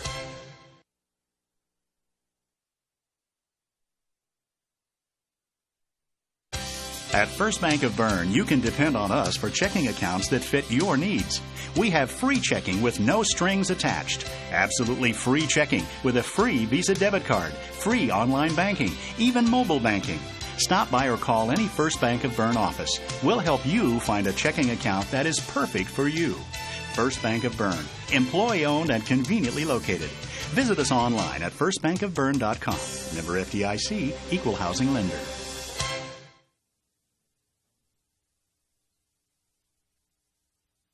Bluffton Plumbing, Heating, and Electric strives to be your total service provider. Their licensed technicians can handle all of your electrical, plumbing, heating, and cooling needs, and now offers duct cleaning. No job is too small or too large for their service professionals. From electrical repairs, water heater replacements, sewer and drain cleaning, well repair, and remodel jobs. Bluffton Plumbing, Heating, and Electric, located behind Lowe's on Commerce Drive in Bluffton, 888-824-3332. That's 824-3332. Hyundai Motors is celebrating 40 years of serving Wells County and the surrounding area with an outstanding selection of low-mileage cars, trucks, and SUVs that are in fantastic condition. And their ASE certified technicians in the service department offer oil changes, brakes, AC tune-ups, as well as a full line of replacement parts and tires, and are the best in customer satisfaction. Visit HyundaiMotors.com to browse their inventory of new and used vehicles. Hi, this is Dale from the Voice Enterprises. For countless years, I struggled with back pain, and more often than not, the doctors would just prescribe pain meds, which would just dull the pain. It wasn't until I was referred to Indiana Physical Therapy that I truly experienced pain relief. The professionals at IPT showed me the correct exercises and stretches for my problems, and my back pain began to fade away, and as a result, my entire body began to feel better. Indiana Physical Therapy's highly trained professionals treat all types of injuries and ailments and accept all insurance. For more information on IPT or to schedule an appointment, call 824-0522 or visit indianapt.com. Life insurance is one of those subjects that make people want to change the subject rather than admit they probably don't have enough. That's why I focus on how the benefits of life insurance actually live on by asking people to think in terms of life without having to sell the house insurance or life without having to give up college insurance. Find out how the benefits of life insurance can live on for your family. Call me, Kevin Beatty in Bluffton, at 824-1928 and put the life back in life insurance. The Big Philly Cheesesteak. Every meat lover's dream. With lots of steak smothered in melted cheese, it's easy to see why this classic is the taste that Philly is so proud of. Subway melts loaded up with your favorite fresh fixins and lots of ooey gooey melty cheese. They're the ultimate in flavor. For a limited time only, try the chicken cordon bleu or the chicken marinara melt. It's melted goodness made irresistible. Subway of Bluffton. Eat fresh with 2 locations to serve you on North Main and inside Walmart. T.W. Fable, a modern American restaurant, is located inside the clubhouse at Timber Ridge Golf Course at 2330 East, 250 North in Bluffton. You can enjoy a fine dining experience Tuesday through Thursday, 5 to 9, Friday and Saturday, 5 to 10. Kitchen closes 1/2 hour prior to lounge. If you are looking for a great spot to have lunch, visit 250 Grill to enjoy some sandwiches, wraps, salads, and appetizers. T.W. Fable Restaurant, 2330 East, 250 North at Timber Ridge Golf Course. Reservations recommended by calling 260-353-1360. Welcome back, Raider Nation. We're here live at Southern Wells High School. Todd's taking a look at the radar there. Looks like it's going to split us. Yeah, I think we'll be all right. It's looking to hit this area a little bit later tonight. I think we'll be fine for the second half. So we've got about a minute here as the players are getting loosened up down there on the field. And we'll get a second half action underway here. And we talked about it there in the first half, going into halftime. Sean Payton, the head coach of the New Orleans Saints, is known to come out and kick a little onside kick here and there. So let's see if maybe the Raiders have one of those up their sleeve here to start things off, being down 42-6. Well, with that type of score differential, honestly, you've got not a whole lot to lose at this point. Right. You got to try and change the momentum here and put Woodlan on their heels a little bit. Because right now, the one thing that can hurt Woodlan is if they come out complacent, kind of thinking, this one's over. Just got to go through the motions here second half. We'll come out with a 3-score win. That's the type of situation where if you can take advantage of it, you can put them in a situation where they go into a little bit of a panic mode late in the game. But the coaching staff for Wells right here is going to find out who really loves to play football, because when you're getting beat and you still show that effort and tenacity, those are the kind of guys you want to play with. So Raiders do elect to squib it up the middle. Pick it up around the 30-yard line. The Raider defenders, poor coverage on that one as they get back into Raider territory. Yeah, didn't quite close off the sideline and almost let up a big play. Cody Bass had the special teams. Bass had a touchdown-saving tackle on that one. At the Raider 48-yard line. So just getting started here in the third quarter. Balmy September night here at Southern Wells High School. Street Fair coming up next week for Bluffton. Todd, you got your daily food intake all set up and ready to go and scheduled out? 9,000 calories a day, don't worry. I'm not going to miss that. Nothing like carnival food. A little fried butter. A beast. Goodness. And off there to Van Brocklin. Van Brocklin again. Boy, big kid. Reminds me a lot of a few years back, Southern Wells had Seth Bieberstein. Did very similar to the same thing.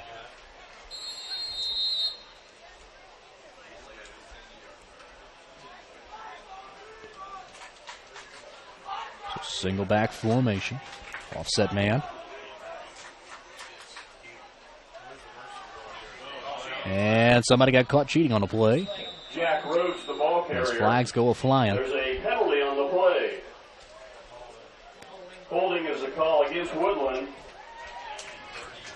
And it looks like it will be a holding call. I just took the opportunity to use our flag thing there, Todd. Look at that. Look at that. That's amazing, isn't it? That looks quite nice.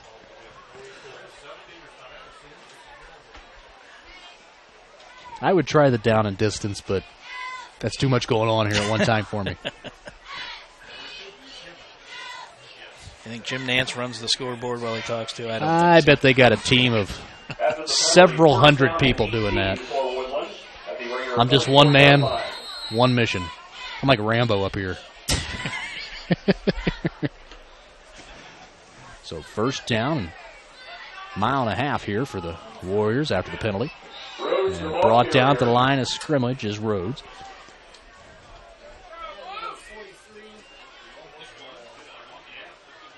Elijah Barkell on the stop for the Raiders. A gain of 1 yard. Second down and 17. Let's try it here. I'm gonna put it up there. Second down, 16.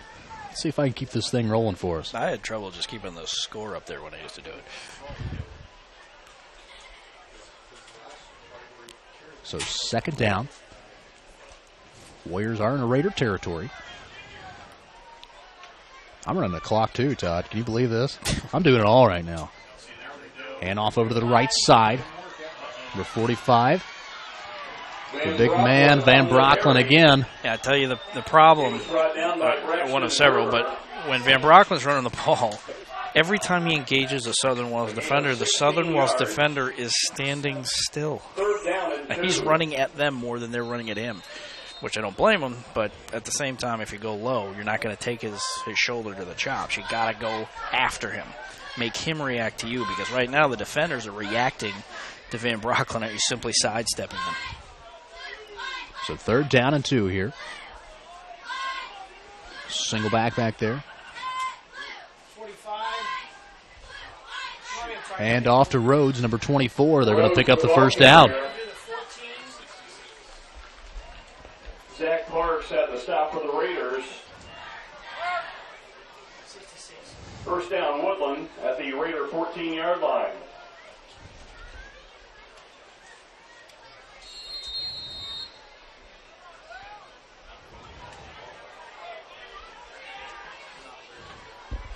So again, 42-6. Woodland driving here inside the red zone. Got a new set of downs.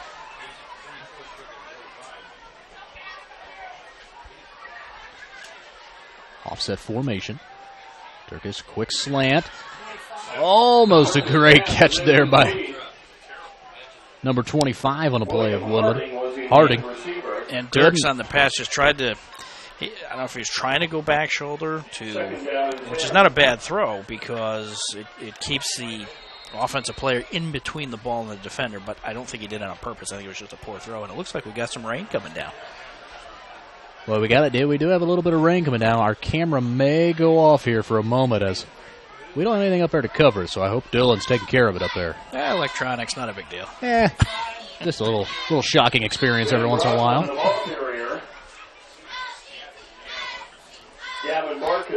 Big man again, Van Brocklin, pushing it forward.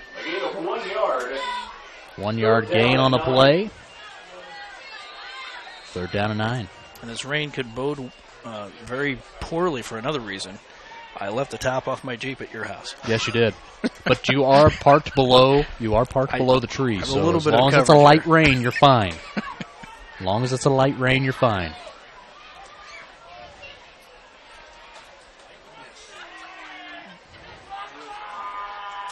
Van Brocklin. Nope. Going to go up the middle with the pass. Good knock away that time by, it looked like Bonnewood. So that's going to bring up fourth down and 9. Fourth down and 9. Well, you never know. A little block kick and a run back here. Something exciting could happen. Even a miss kick. A little bit of lightning over there. So, boy, you can really, we've got the window here open behind us, so you can definitely feel it getting cooler out.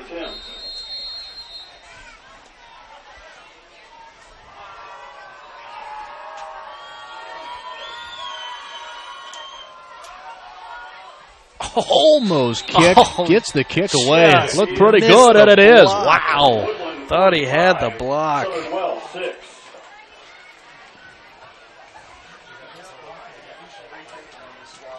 So as Woodlan puts 3 points up on the board, we'll go ahead and take a quick break. Todd and I will be right back.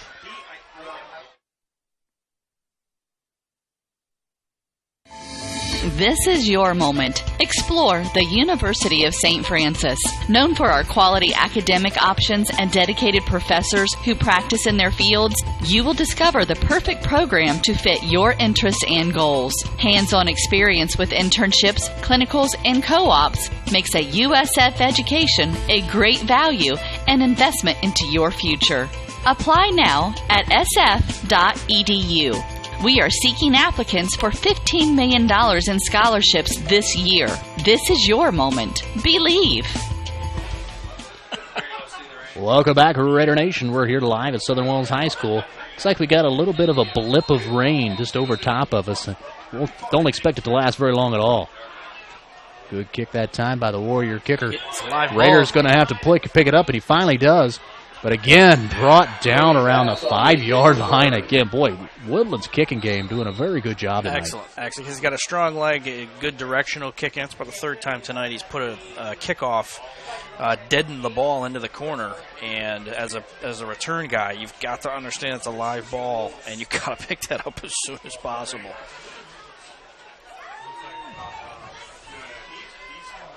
Wells almost has to have two guys back, one on each hash, to make sure that doesn't continue to happen, because that field position is killing them.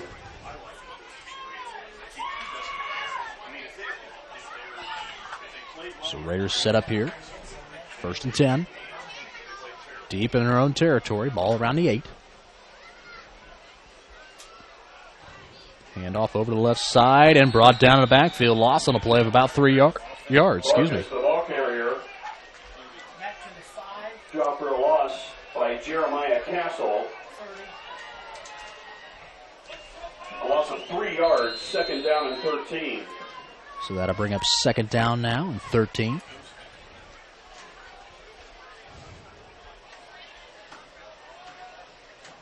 And it looks like the rain's starting to slow up a little bit. Man in motion. Handoff up the middle. Oh, boy. Raider player hit hard. That was Moore was the ball carrier.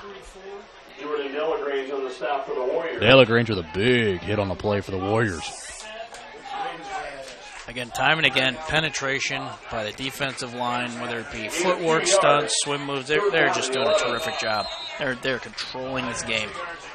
So 3rd down, 11 yards here. So Raiders 3rd and long. Let's see if they can dial up something up the seam here. Bonowit dropping back. Throws it quick. Got a flag out there. Let's see what the penalty call is. Is complete. There is a penalty on the play. Evan Huffman had the catch. I think they might go offensive pass interference with a push-off, but I'm not sure.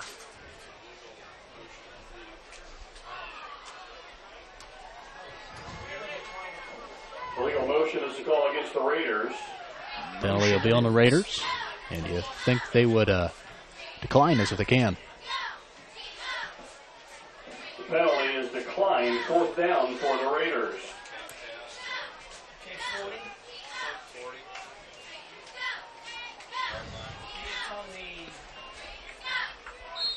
So Huffman getting his leg a workout. Let's see if he can rebound after that 10-yard net punt the last time. Evan Huffman will punt it away. Blake Acosta back deep to receive. Running back punts, that was my favorite thing. Excellent punt that time by Huffman. He gets it very deep. Great punt. Raider coverage not quite down there yet. And he runs into his own player as he gets hit into him. So Raider coverage got down there in enough time. Boy, he almost set up a beautiful, almost a pick or screen with a big guy coming at him, but they both broke the same way and ran into each other. So Woodlan offense makes their way back out to the field with a big lead, 45-6. First down, Woodlan on their own 45-yard line.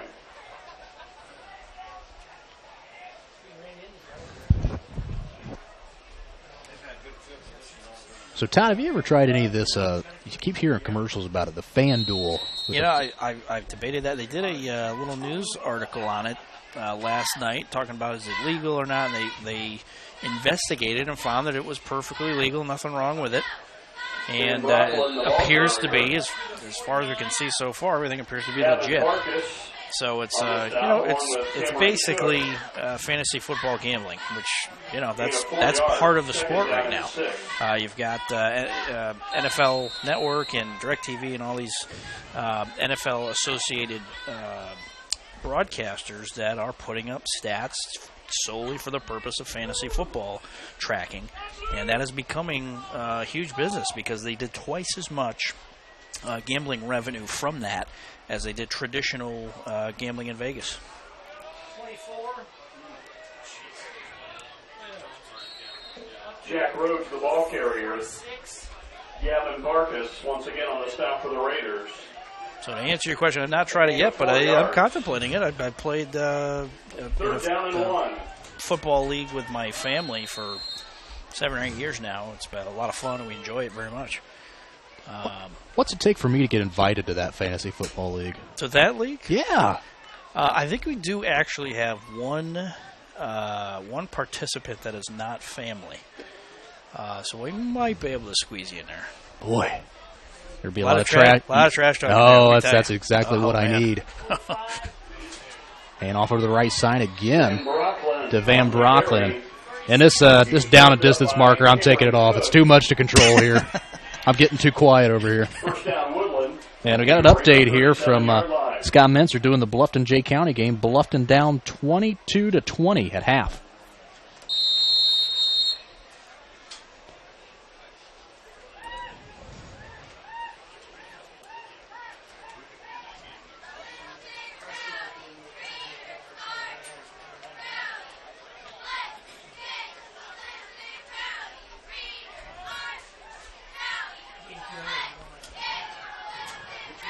So Durkis finding his player on the post route.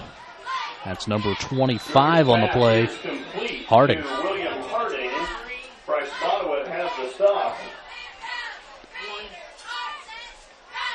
So first down that time for the Warriors. We'll stop the clock here to get the officials. Going to get the chains moved.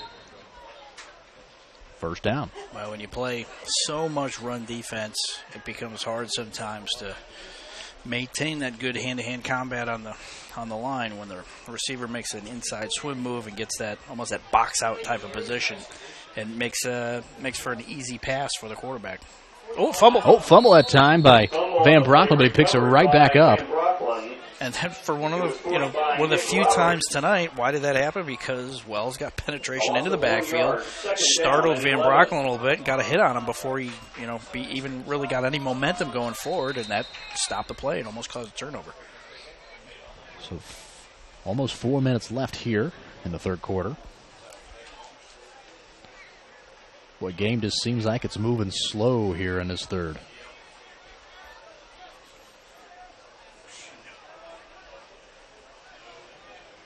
Trips up the top side. Rain has stopped here. Dirk is trying to get it away. Raiders getting in the backfield. And it looks like Dirkus is going to be finally brought down.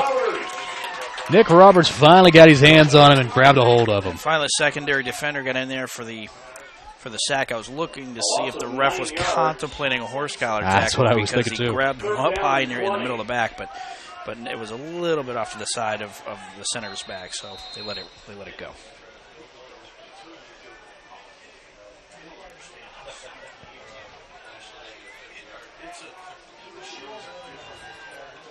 So third down and about 20 here.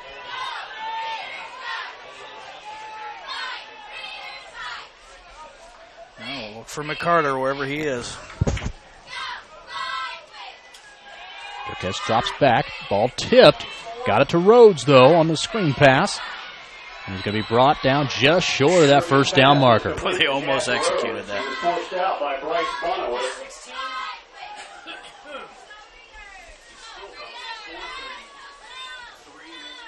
That's going to stop the clock at 2:46. A gain of 16 yards, 4th down and 4.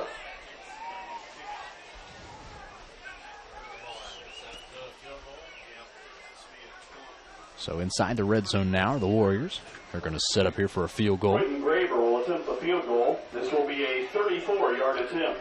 So you heard it there, a 34-yard attempt. Gonna run out of time. Timeout, Woodlan. And timeout on the Woodland sideline. We'll take a quick one, too. We'll be right back.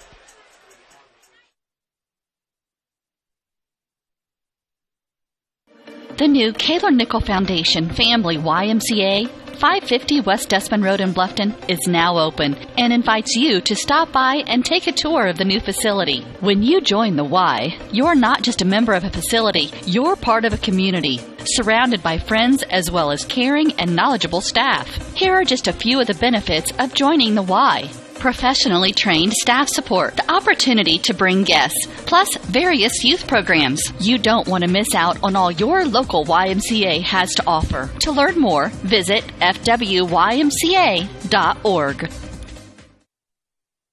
At First Bank of Bern, you can depend on us to make personal banking easy. That's right, easy. With free online banking, a free bill pay service, a free Visa check card, free mobile banking, and of course, convenient locations and ATMs. Actually, our employee-owned community bank has been making life easier for our customers. So 34-yard attempt here for Woodland. Kick is a very good, very straight, and hit is good. So an excellent kick that time for Woodland. That kid's got a leg. And that'll put them up 48-6. In favor of the Warriors. We'll go ahead and send you back to that commercial break. Since 1891, it's what generations of folks have come to expect. For personal banking, you can depend on us to make it easy. First Bank of Bern. Bern, Bluffton, Decatur, Kokomo, Peru, Portland, and Van Wert. Member FDIC, Equal Housing Lender.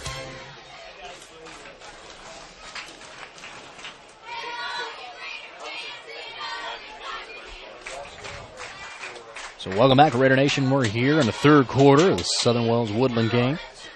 Again, we just got an update a moment ago on the Bluffton-Jay County game. Bluffton is down 22-20 as Jay County is holding that narrow lead.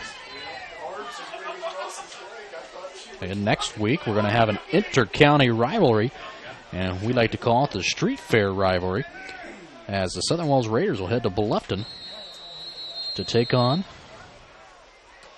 the Tigers. Kickoff, squibbed up the middle, brought it up to about to 30 by Gerber. And the nice thing about the Southern Wells Bluffton game at Bluffton, if I wanted to, Todd, I could walk to that game. And I could park my car at your house and walk. We could get in the golf cart and just drive over. Gotta get lights on that thing. Priced them out the other day. I was driving around the other day and I saw a guy in a golf cart driving near your house. I was squinting over there to see if that was you. The dogs love the golf cart now, by the way. My dog would stay on that golf cart for exactly 3 seconds. First squirrel, first anything. Single back formation. Raiders run up the middle to Moore. About 3 yards on the play. Jordan Delagrange had the Woodland tackle. Actually, the other day I went out and caught Max, who's our lab shepherd mix, sitting in the golf cart, waiting for a ride. Waiting for you. Where is that dog feeder? Where is he? Single back formation, ball batted up. Raiders get control of it. It's a good thing he did catch it and not try to knock it down, because that was very close to a lateral pass. Yep. Brandon Rohr had the tackle for Woodland.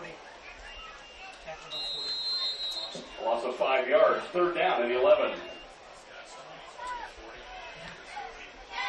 So Third quarter getting closer to a close.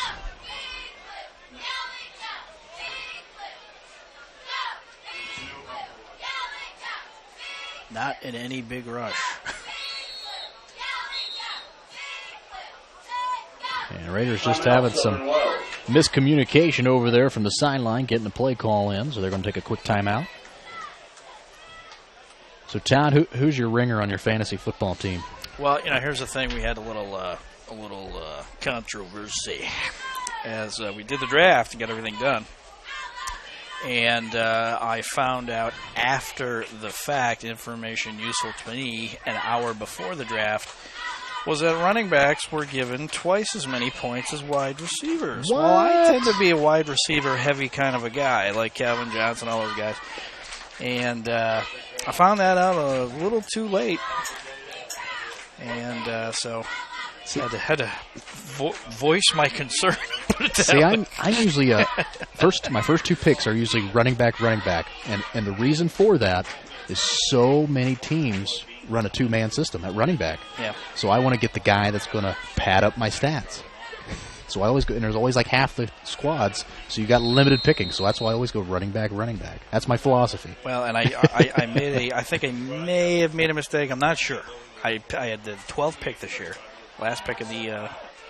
Bonowit drops back, gets his ball into the flats to Bass, gets it up to about the 39-yard line. They're going to spot at the 40. But I went with I had two picks back to back, so I picked up Calvin Johnson, thinking that he'd be right up there, and I took Peyton Manning against my better judgment because I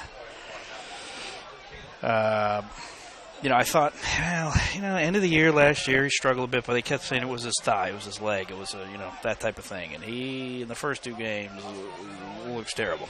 I'll tell you what. He came back and he had a couple of touchdown passes in the second half last night, but that first quarter especially, he looked awful.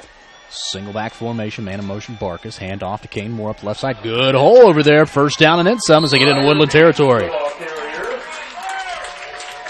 I'll tell you what, on my one fantasy team, Todd, I drafted Aaron Rodgers up high.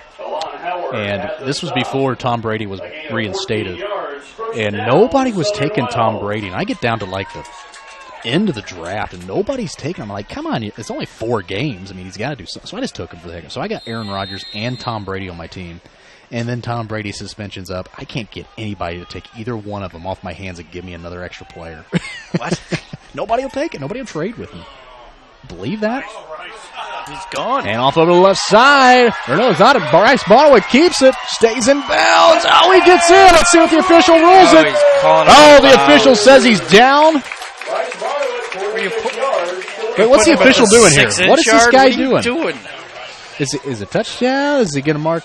I don't know what this guy's doing. I have no idea what he's doing. Absolutely no idea. I thought it was going to. Are they conferring? What are they? No, they're just marking him down, I guess. Now they're going to call it a touchdown, I think. They're getting the kick ready. I don't know what that official was doing. Absolutely no idea. Give the touchdown signal. Maybe I missed it, but guy trailing the play didn't call it. So Bonaway with a great run there for the Raiders as he's got a touchdown and now a long run on the touchdown pass and a long run for the play. And Raiders going to put 13 up there. So 48-13, 19 seconds left here in the third quarter.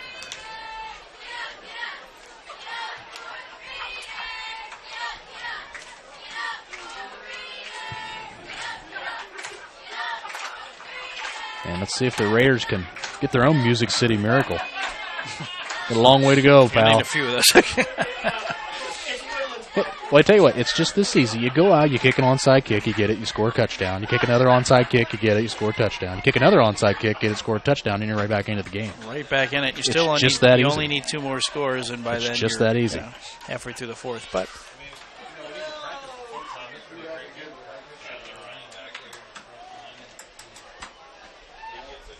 so 19 seconds left here in the third quarter. Raiders still down 48-13.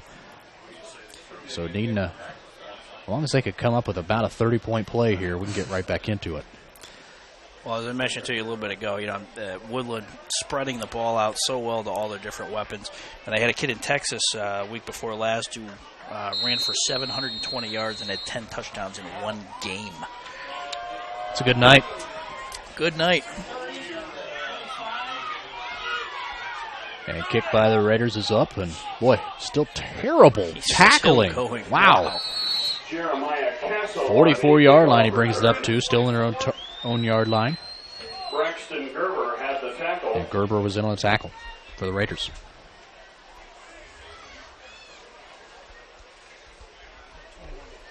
First down, Woodlan. So what's your take on the? You know I'm going to bring this up. You know it.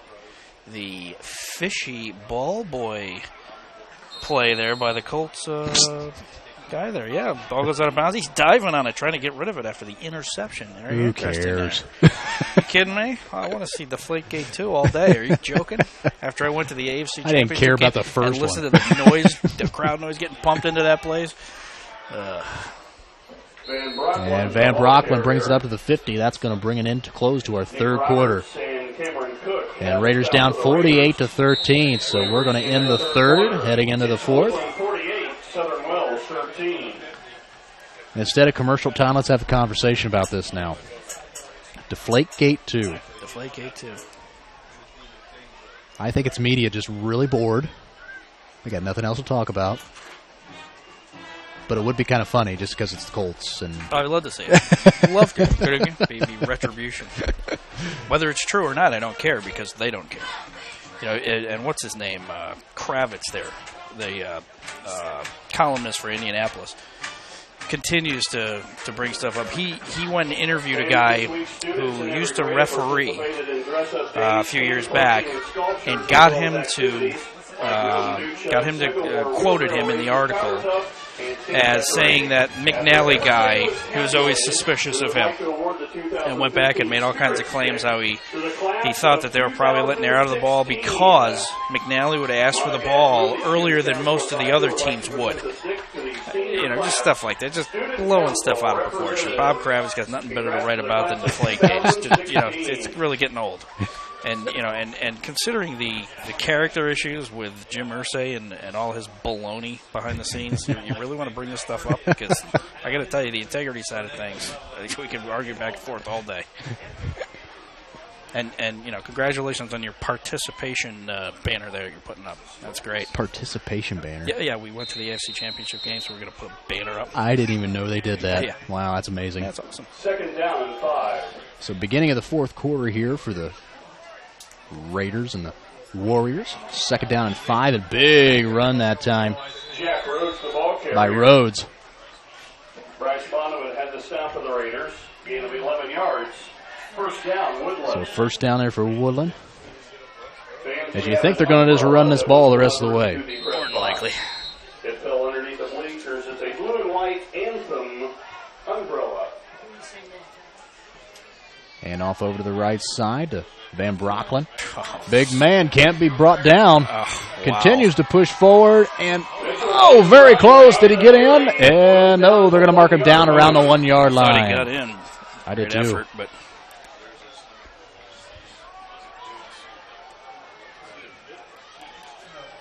now, not much you can say about that. Just a had the tackle. First to go Woodland at the Raider 1 yard 18-wheeler line. trucking at you.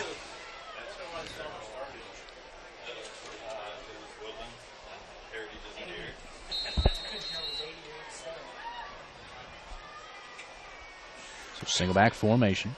Van Brocklin back there. They're just going to keep giving it to him. Yeah, he deserves a touchdown. And he got it in there. For the Woodland touchdown. So that's going to put us up there 54-13 on your Bluffton Regional Scoreboard. I think it might be about time we start seeing those substitutes coming in. Yeah, about that time. Todd, do you think we can get a jersey on, go out there and play? I'd be out of gas on the third play. I get tired going down to get a hot dog. What are you talking about? Woodland sets up for the extra point. Snap is good. Hold is good. Kick is up.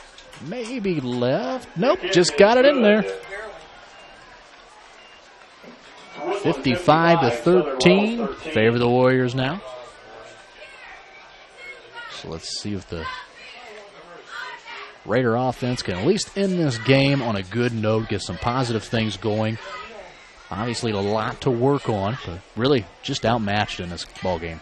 Yeah, it's not a matter of anybody making a particular mistake or a play or two or the ball bouncing in the air. They just got outplayed, outmuscled. The technique for Woodlan is excellent across the board in all facets of the game, which is evidence of excellent coaching and the ability of the Woodlan squad to absorb all that and actually implement the things that their coaches are teaching them. And it's evident that they are.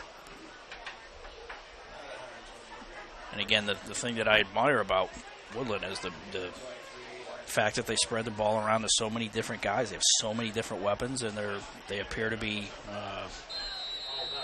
have good chemistry in their team, their offense.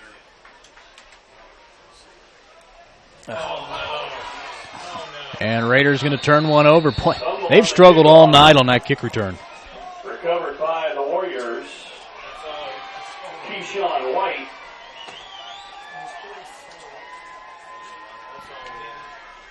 And it looks like we're starting to see some substitutes come in for the Raiders. Looks like number 66, Zach Parks, is coming into the game. Freshman, 5'9", 230. Yeah, good for both sides here. Get some younger kids in there. Get them some action in a live game. See how they react. See what mistakes they make. See what things need to be adjusted. Gives them some good experience to reference later on. And off to the right side to Rhodes. Big hole for him to run through. Makes a couple guys miss. Gets it down to the 15-yard line. On the top of the Raiders. A gain of 13 yards. First down, Woodland.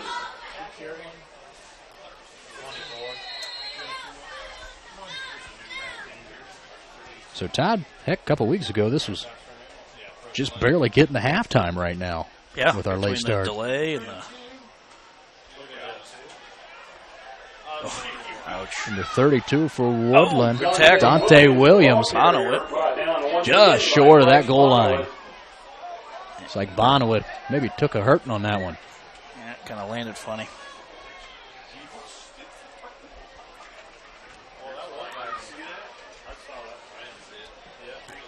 Reminds me of a little Curtis Martin back in the day. Dating myself with these players I reference. Hey, I remember Curtis Martin. Heck of a running back for about 4 years. Yeah, Pats and the Jets. Surprised they still have their starting quarterback in the game. Williams gets the touchdown on that one.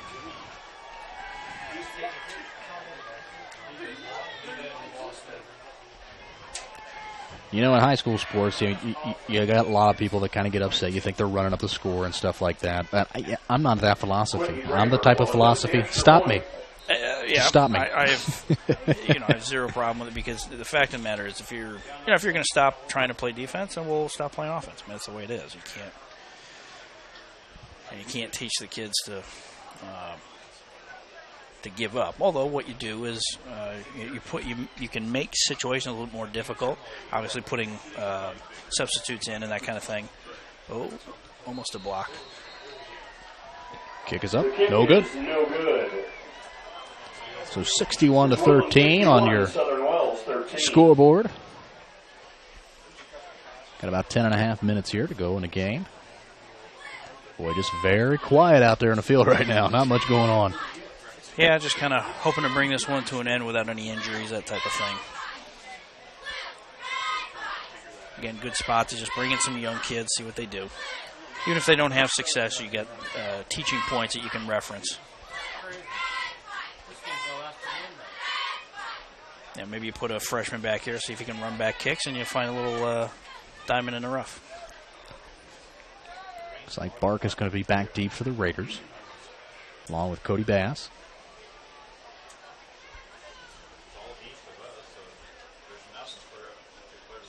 Kid looks like a linebacker. He's got a great leg. Kick is away. Bark is going to field it right around the 10. And brings it up to about the 30. Kick return. Brandon Rohr has the special teams tackle. First down, Raiders, their own 31-yard line. So Raider offense, again, just want to look to get some positive things going here towards the end of the game. Well, you know, it's easy to get frustrated in a situation like this. I'm glad that, one of the other, I don't call it a trend, but things that have happened in the last couple of weeks. There was, I don't know if you saw the video, there was, I believe it was in Texas also, a play where a referee ejected a player from a team, and on the subsequent defensive series, two safeties came up and intentionally hit the referee. Saw that. Oh, that was absolutely Apparently the coach ordered him to do that. No. Yeah. Are you kidding? I think so. Wow. Because he's under, I guess there's a big old investigation going on. It's just shameful. And then, a couple other incidents last week where kids are getting up and shoving referees in the head, putting referees. It's astonishing. I'm sure that stuff, some of that happened back, when you and I played, but not as much video evidence back then as there is today. But hand off over the left side. Beeks picks up about 5 more yards. Jordan Delagrange on the stop for the Warriors. I remember one episode I had some choice words for an official. Third down. They weren't nice either. My dad used to, well, he still does, umpires baseball, and he actually did a game of mine, and I stepped into the box. I put my right foot in the box, and he kind of halfway whispered, "You even look back at me, I'll throw you out of here."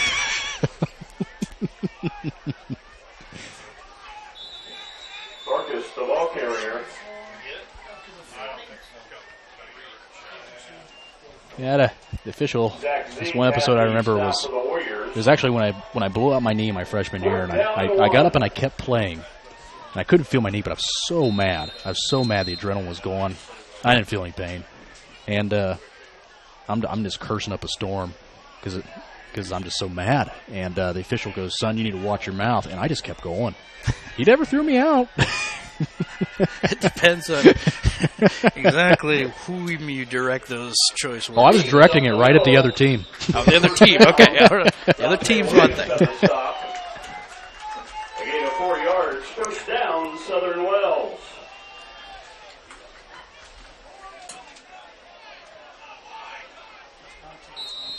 Yeah, usually I'm a pretty quiet guy. I don't know about that. I can see you running your mouth a little bit out there.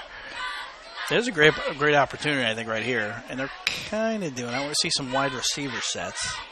And it looks like they've got, that's their same set. So triple option there for the Raiders. They pitch it out deep, pick up about 9 yards on the first down there, and now in the Woodland territory. Keyshawn White had the stop. Now, if you're going to experiment, this is the time to do it. Second down and 1. Meaningless last 7 or 8 minutes. Set up in a standard offense and try a couple pass plays, see if you can get some experience with that. Play action, go to a tight end, work some of that stuff in case you find yourself in this type of position again in a playoff game. Wishbone formation for the Raiders. Hand off right side.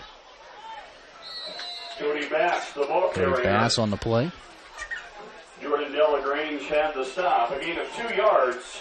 First down, Southern Wells. So Raiders picking up a first down here. So getting some positive things going on in this series.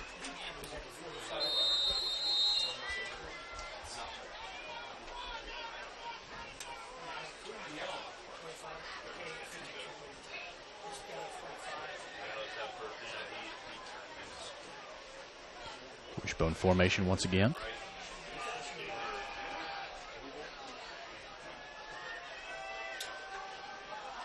And off to Beeks up the middle. About a gain of 1 yard on the play. Jordan Delagrange had the tackle. A gain of 1 yard. Second down and 9.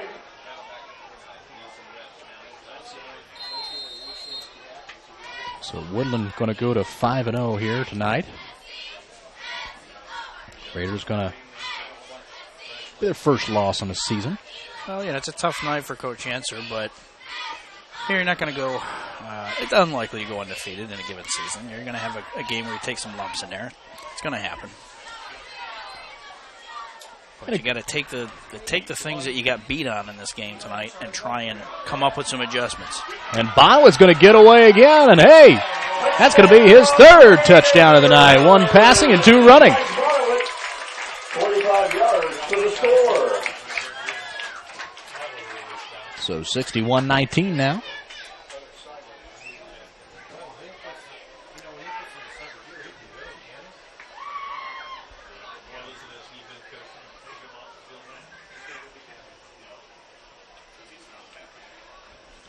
So the Raiders setting up here for the extra point. Barkell will attempt the extra point. See what Barkell can get one through here. Kick is up. And looked pretty good. And it is. So 61-20 here. Southern Wells High School. Raiders trailing the Warriors with 6:16 left.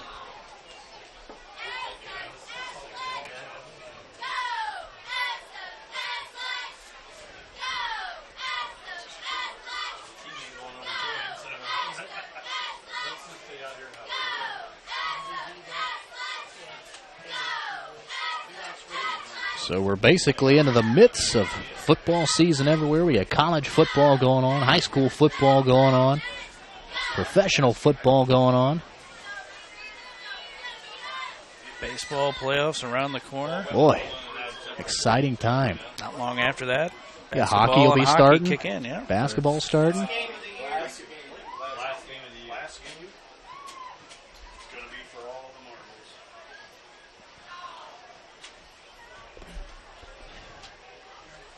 I've tried to get into hockey. I just can't do it. I used to love I just can't get it. And I think it's because here at Southern Wells, I went to Southern Wells, and we never had hockey. Some places in Indiana do. I tell you, it's the best. I think it'd be fun. It's the best sport to watch live. I'm a baseball guy, and I love football too, but hockey is the most fun to watch live. Oof. Jeremiah Castle on the kick return. Best sports day I ever had. 1988. Yeah, it had to be 88. Buddy of mine. I was 4. You were 4. That's awesome. I'm 17 at the time, and I get tickets to the Bo Sox. And who's pitching? But my favorite guy, Roger Clemens. Drive into Boston, go to Fenway Park, and Clemens pitches I believe it's a 2-0 shutout win. And during the game, I'd coached baseball, and one of the parents, nice run. Big run that time by Rhodes of Woodlan. One of the parents of the kids that I had coached had gotten me the Red Sox tickets, happened to be sitting near me, and he says, yeah, I'm trying to sell tickets to Game 7 of the conference championship for the Bruins and the New Jersey Devils. Called my dad up, see if we could work something out. Got tickets to that, went across town, and saw Craig Janney score the Bobby Orr-like goal to beat New Jersey in Game 7 and go to the it's a busy day. Stanley Cup Finals. That was just an awesome day. Boston Garden back then was so much more intimate, small, and loud. That was the loudest moment I ever had was when Janney scored that goal. First down and 11 after the penalty for the Warriors.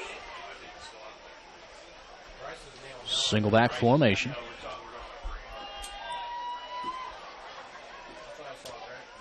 Cook is still into the game. Hands it off to Rhodes again.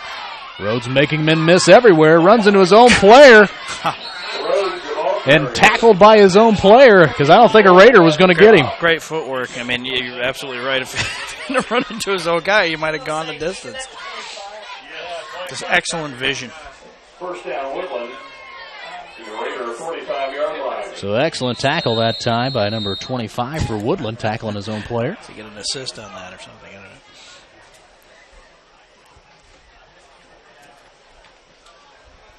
Closing in now on 5 minutes or so left in the game.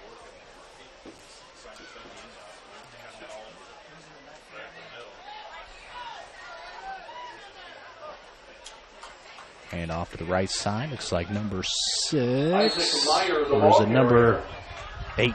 Isaac Meyer on the play. Freshman for the Woodland Warriors. I'm surprised for Woodland they still got most of their starters out there just from an injury concern standpoint. I'd put some younger kids in. Got too big of a lead to risk having somebody get hurt.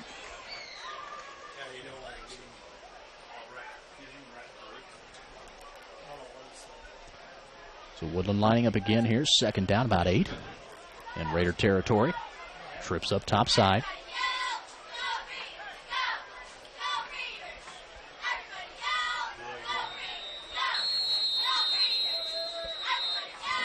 And Woodland gets a timeout called. I feel subs coming on.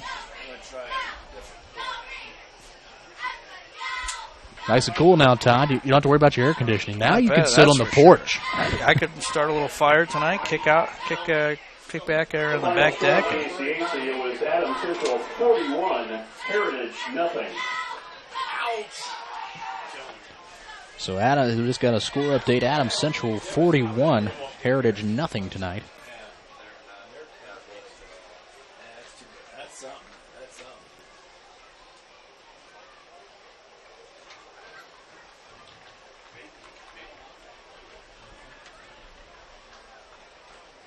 And coming out of the timeout, Raiders ready to go as Woodland waits on.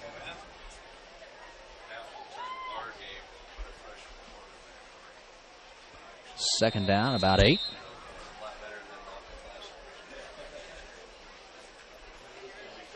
They're going to get a neutral zone call, maybe not. Durkish drops back to pass, gets a screen over to the right side. Durkish pass is complete to William Harding. Harding gets tackled, knocked out of bounds. They're going to keep the clock rolling. A gain of 1 yard. So third down and about 7 now for the Warriors.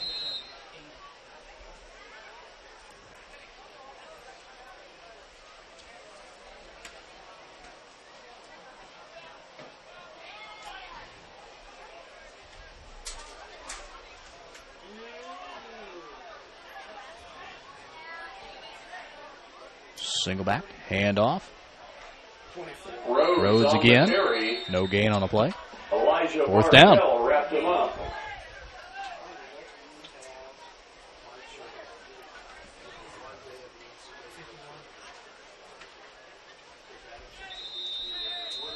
So it looks like they're in a set to kick this one away.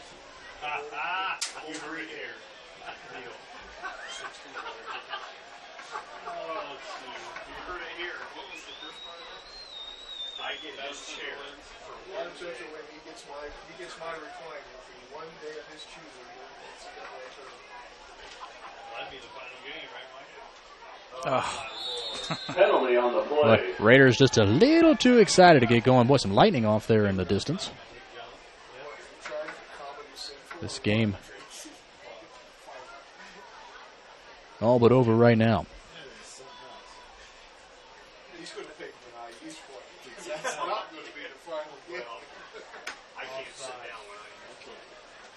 Offsides is a call against the Raiders. So that'll be a 5-yard penalty. Still fourth down. Oh, they're going to go for it now, I think. 5-yard penalty. Fourth down and 2.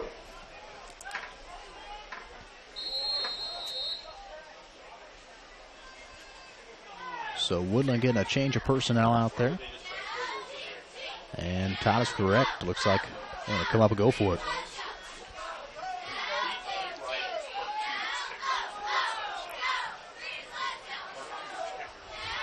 So 3 yards for the first. Rhodes looks like he's going to pick it up. Rhodes on the carry picks up the Woodland first down. So that'll move the change forward and keep this offensive set going for him. Cameron Cook had the tackle for the Raiders. First down, Warriors at the Raider 34-yard line.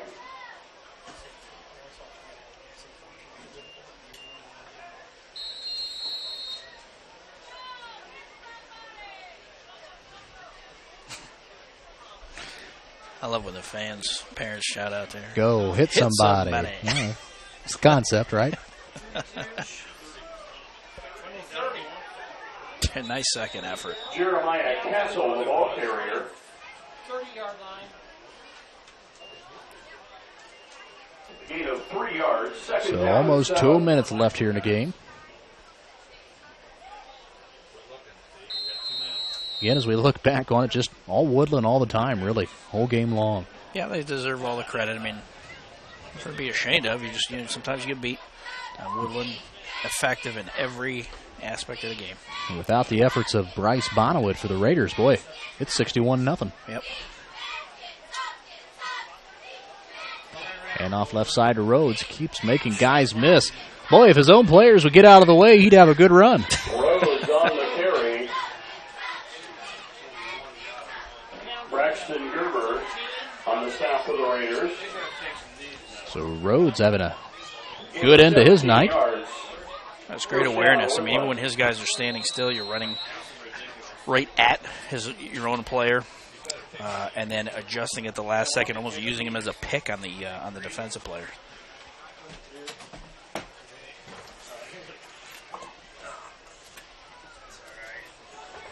So Woodland sets up here, first down. And flags flying everywhere. Somebody got caught cheating in the play. Probably a Patriot. Most likely. Start as a call against Woodland. 5-yard penalty, first down and 15. So that'll knock Woodland back.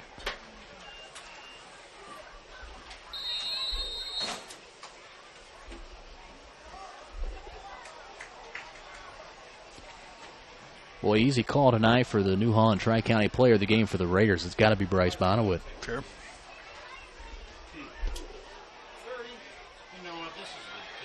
Oof. Castle on the carry. And number 30, ball carrier on the play. That might be a first down, I wonder. Jeremiah Castle, the ball carrier. First and goal, Woodland at the Raider 2-yard line.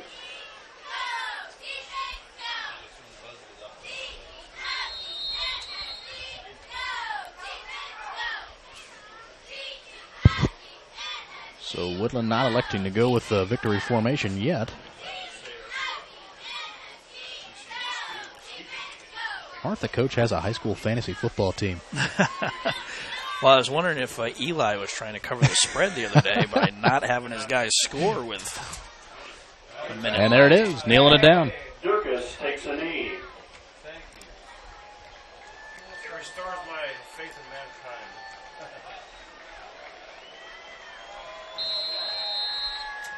So clock continues to roll, and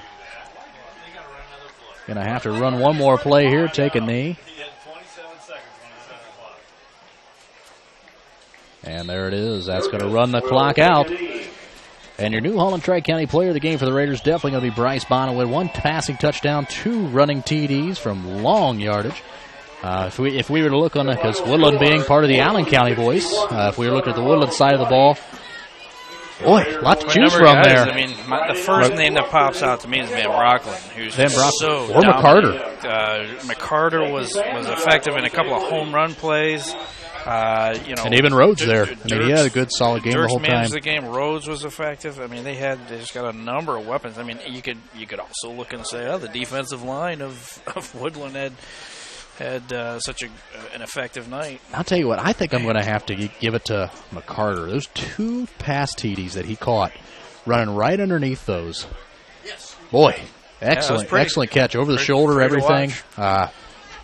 Offensive line gives a good block. The quarterback has good footwork. And those are 2 big plays. Huge. 2 big plays. So if we're in agreement, we're going to go McCarter on the play. McCarter for the Woodland Warriors, getting your New Holland Tri-County player of the game. New Holland Tri-County, smart design, built strong at New Holland Tri-County. Call them out there at 824-4638. That's 824-4638. See the guys out there and gals for your next piece of New Holland Ag equipment. So I think we're going to go ahead and end this one tonight as the Raiders drop 161-20. And we'll go ahead and we'll be back next week as the Raiders take on the Tigers. Should be a much more competitive game than tonight's was, as the Tigers were trailing. I haven't got a score update. They were trailing Jay County. But again, Street Fair rivalry. It's Street Fair bragging rights on the line. And Todd might have 3 or 4 elephant ears if he joins me in the booth. Heck yeah. So everyone have a good night and take care.